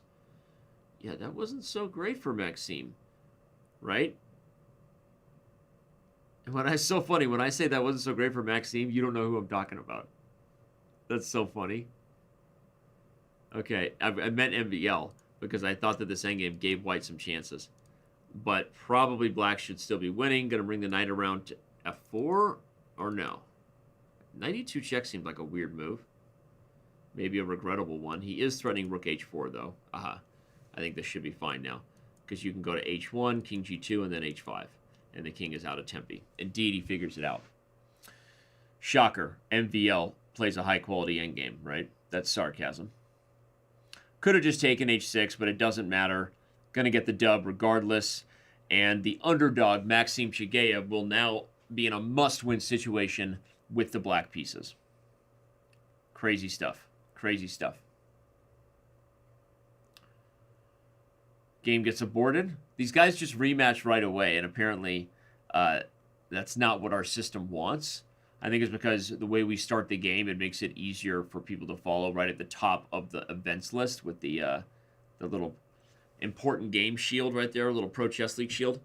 So now we're in. All right, here we go. Maxime, I mean, I feel like the wind is being taken out of our sails here because MVL is just playing such good chess. He really wants that interview. He and I are going to discuss some things here in just a moment. What was the to-do list? MVL's messy room. The last time I shaved his face. The fact that he's almost as good as me for beating Sanin Sigoriev, who I already beat last week. Okay? So, you know, no big deal, Maxime. Anyway, we're going to have a fun interview if MVL wins, but it's not over yet. Shigeev still has a chance here. Has to get the W with the black pieces right now. Knight to c4. Going to bring the queen into d6. Yep. That's a good one. The queen pops in. The knight follows. You own the d file. This is going to be tough for Chigayev. He's gone full Fabi. We can only see his hairline. Not rocking quite the fro that Fabiano does. There he goes. Now we got him. Now we got him. Gives a head shake. That last game got away from him. And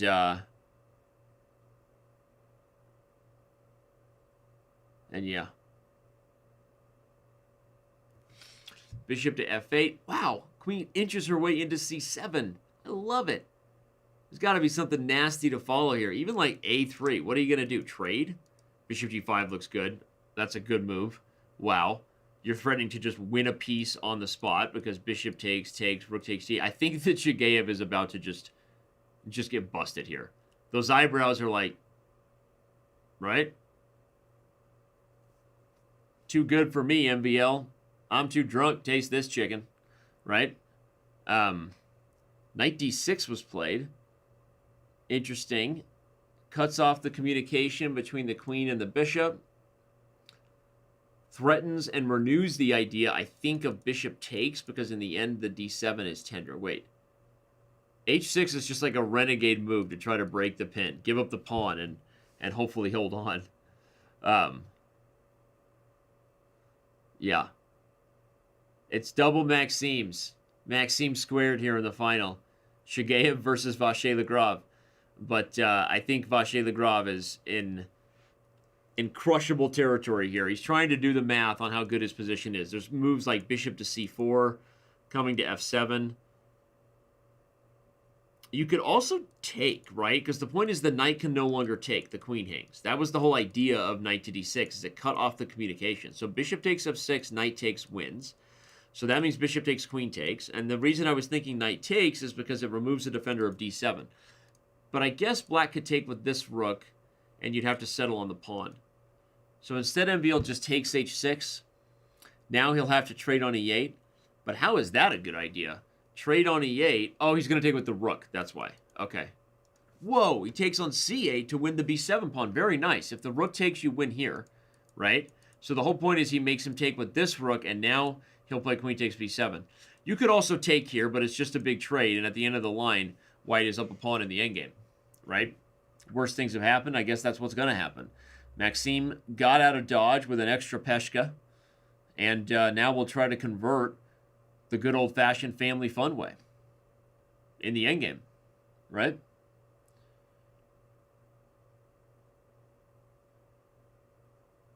Takes. Knight e5, trade, rook d1. Okay, he's just simple conversion, right? Autopilot. Get the pieces off the board. I'm up a pawn. Remember, a draw also wins for MVL, so this is a tough spot for Chigayev. He has to come up with his last chances to keep it dynamic. And there you go. Bishop to b4. Problem is there's not really any threats here. MVL is going to play for f4, kick the knight back at some point. It's a nice patient move. Only playing f4 once you can meet knight g6 with king f3, which is why he did it. Black didn't go knight g6, but king g2 was a very patient move. Very nice. a5, now bishop f1. Just sit tight. Indeed. And, yeah. A tough one. This is why nobody watches high-level chess, because they're so good it's boring. I'm kidding. But MVL just played like such a good game of chess there. That was incredible.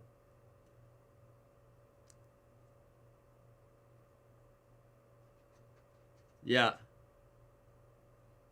Shout out to Tundra Mike saying he saw me and Maxime live in St. Louis last year playing giant bullet chess. Back when seeing people in person was a thing.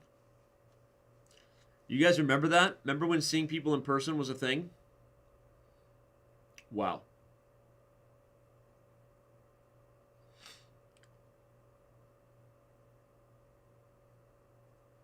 Okay, well, MVL is in great shape here. Let's see how he converts on this. And Shout out to all, still about 8,000 of you with us across the different platforms who are still here. Don't go anywhere. The interview with MVL will be smashing. Should be fun. Again, I'm a bit jumping the gun, but that's because he's about to win with perfect technique on an awesome day where he made it through the gauntlet of the knockout, barely got in at that last moment, right? Defeated the young Gadam Bailey from Azerbaijan to qualify his way into the knockout, right? Got in just barely and then took it home. Looks like Vachier-Lagrave is about to win his second SCC Grand Prix in the 2020 season. Remember, this happens every Tuesday each week, but we're also getting ready and qualifying people for the major $100,000 16-player knockout, the SCC, that'll happen probably kicking off in November. All right, king over, king d4, just fantastic technique. Bring the king over. And here you go. Right? That's how the West was won. King c4 looks pretty good. King d4. Look at that. Taking away the squares of the knight. That was interesting. But what's the idea? Oh, the king and pawn ending. Way to flex on that extra pawn. Now the bishop can sit. The pawn is stopped. You can take f7 if you're into it. And you've got a couple of passers to take this thing home. Shout out to Chigayev, who had a great day as well, right? I mean, he made it all the way to the final. No shame in losing to Maxime Vachier-Lagrave. And at this point, looks like it's about to be a 2-0 sweep. Even though Maxime only needed the half point, he gets it done in fine fashion, right? In style. Maxime Vachier-Lagrave is today's SCC Grand Prix winner. Takes the final match by a score of 2-0. And we're going to have MVL for an interview in just a few minutes. So don't go anywhere. We'll be right back with all the hard-hitting questions that we know we want to hit Maxime with. Haven't talked to him in a little while. Should be fun. The SEC Grand Prix final moments when we return.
bad in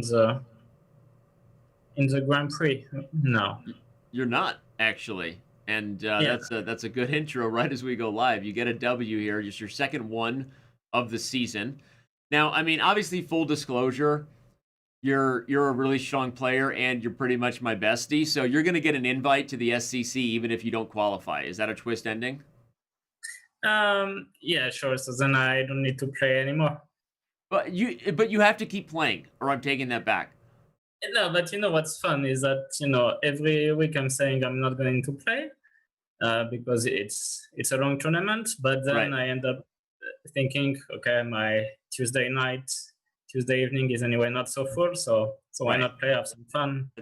What else am I going to do on a Tuesday, right? Late night in France, right? Well, not late nights. Well, No, seriously, man, it's, congratulations. I got some fun questions for you. The chat and I have been talking about you throughout the day, and we're excited that you joined us. But what was your? Let me just ask. I mean, you played some really high quality chess today. I made a joke that watching 2,800 level players play chess is boring because they play so perfect. You played some really good games. But what was your craziest game, or what was your favorite game of the day if you brought it back? Well, I think the last one where I qualified, it was to the top 8 because Yeah. I mean, I had been lucky in a couple of games before that, but my loss against Abdusattorov was quite unlucky, I thought. Right. And then I needed to win in this last game, and yeah, I mean, I was just playing on this time pressure, but I felt like I had no real chance to win. But with 1 second increment, it was too difficult for him to defend, and I managed Right. to find some fun mates at the end. So this was really the game that got my heart racing. Yeah, against Gautam Bailey here. Yeah, you were, it was a wild one, and I thought it might end in a draw, which would kill both you guys. I thought it might end up being a perpetual, but you played for the win with Queen G5, and then where did he miss his chance? I guess. Where did he miss his chance? He played Queen takes A6. Queen A6 is very natural. Yeah, but probably not the best. Yeah, maybe something like bringing the D4. knight in because the pawn is maybe not going anywhere. I don't know. This all happened in real time, so. Yeah. Maybe knight D6 and knight F7 is an idea. That's an idea. You have to be careful of Queen D8 though. But there's mate. Doesn't matter. Yeah. Yeah. Okay. I guess if he gets the knight to F7, you're in a bit of trouble because it defends everything. So he took A6, and then you open things up. At this point, it was still a draw because after take, I wanted Rook C7, but there's Queen takes G2. Just sacrificing. And I assumed this was a draw. Yeah. Knight F7 maybe. Knight F7 to get the king out. Okay, yeah. And then G5. Got it. Okay, so that would have been a draw. Yeah, so I took, and then knight F5 was a blunder, but like bishop G2 after Queen G5 must be a draw. Not completely sure, to be honest, but should be. So what are you saying he should play here? Bishop G2 maybe. He has Queen F4. No, because of Queen F6. Yeah, no. Queen F6, and then the rook comes in. Mate. That's actually you get Queen D6. Okay. So not Bishop G2. Maybe Queen B2 then. Queen B2 must be it's a good move. B2 to have Queen H8. Oh, you said B2? Yeah. Got it. And you avoid Queen F6 as well. So. Right. Finally, computer agrees with me. Super hard to find moves like that in time scrambles, right? Putting your queen on kind of a subtle. Yeah, actually, Queen B2 is a very subtle move if it's the only move. Yeah. Okay. All right. Well, knight F5 was played, and then you finished the job and ultimately qualified your way into the championship. So it was a lot of fun. So here's the conversation. I said, if Maxime gets here, then we will confront him on the serious issues. First of all, you barely got by Son and Sigoriev. That's the game we should talk about. You know who beat Sigoriev last week? Sorry. You barely got by Sigoriev today. Remember, you were in a bad position as white against Son and Sigoriev. Sugiurov, yeah. Sorry. You want me to refresh your memory? Yeah. No, this was a game I was very lucky to win. I mean, And- I thought I had a good position, and then everything turned out very badly, and he missed a couple of wins, of course. But do you know who beat Sigoriev last week?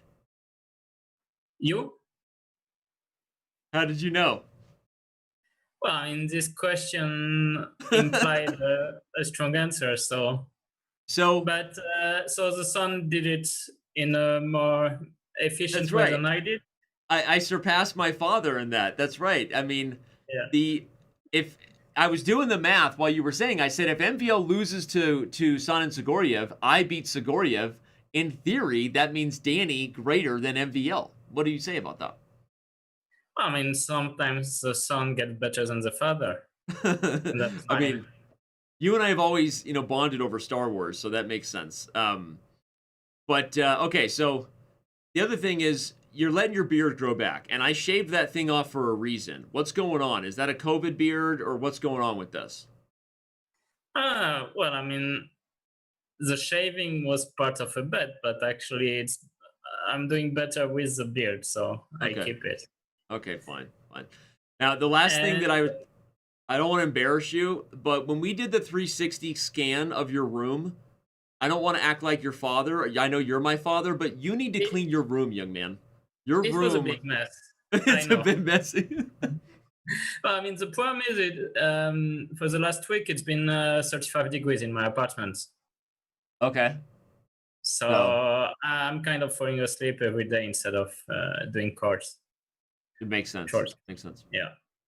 No, it really was hot in Paris. I mean, I was very lucky that like 1 hour before the game started, we had a thunderstorm and temperature dropped back by almost 10 degrees.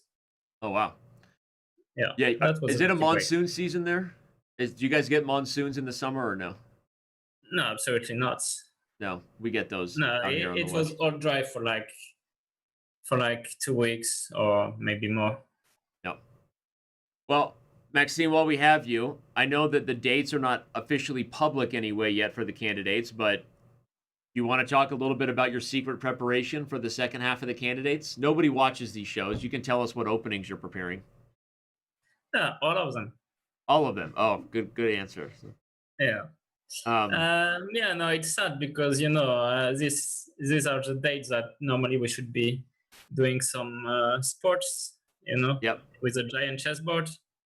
Right. You and I are normally in St. Louis right now, battling it out. Yeah, exactly. Yeah, I miss it. Remember when we could hang out in person? Remember how cool that was? Yeah, that was fun times. Yeah, I mean, yeah, it'll never happen again. I was in the US in March. I mean, that was the last possible moment to come there. No more travel. We don't want to say the pandemic word because these days they mute you all over the internet if you say it. But Anyway, man. But seriously, it's good to catch up. Congratulations, you played really well today, and good to see you. Yeah, thank you, Danny, and maybe see you next week. Yeah. All right. Well, enjoy, and have a good night there, and look forward to catching up later, man. Yeah. Cheers. Yep. That's the man, the myth, the legend, Maxime Vachier-Lagrave joins us for the interview. I think I delivered on the questions you guys wanted me to ask. Chat, come on. Danny seems like Make-A-Wish kid when he's talking to Maxime. Maxime is awesome, and so yeah, I'm like super excited. I'm not sick, unless you're talking about in the brain. I don't have a temperature of any kind. Okay, that's just my shiny forehead because I've been under the lights for 3 hours. All right, nothing's going on around here. But this was awesome, a lot of fun. Thank you, Tayep999. I think that might have been the best compliment you've ever given me. That I'm good at talking.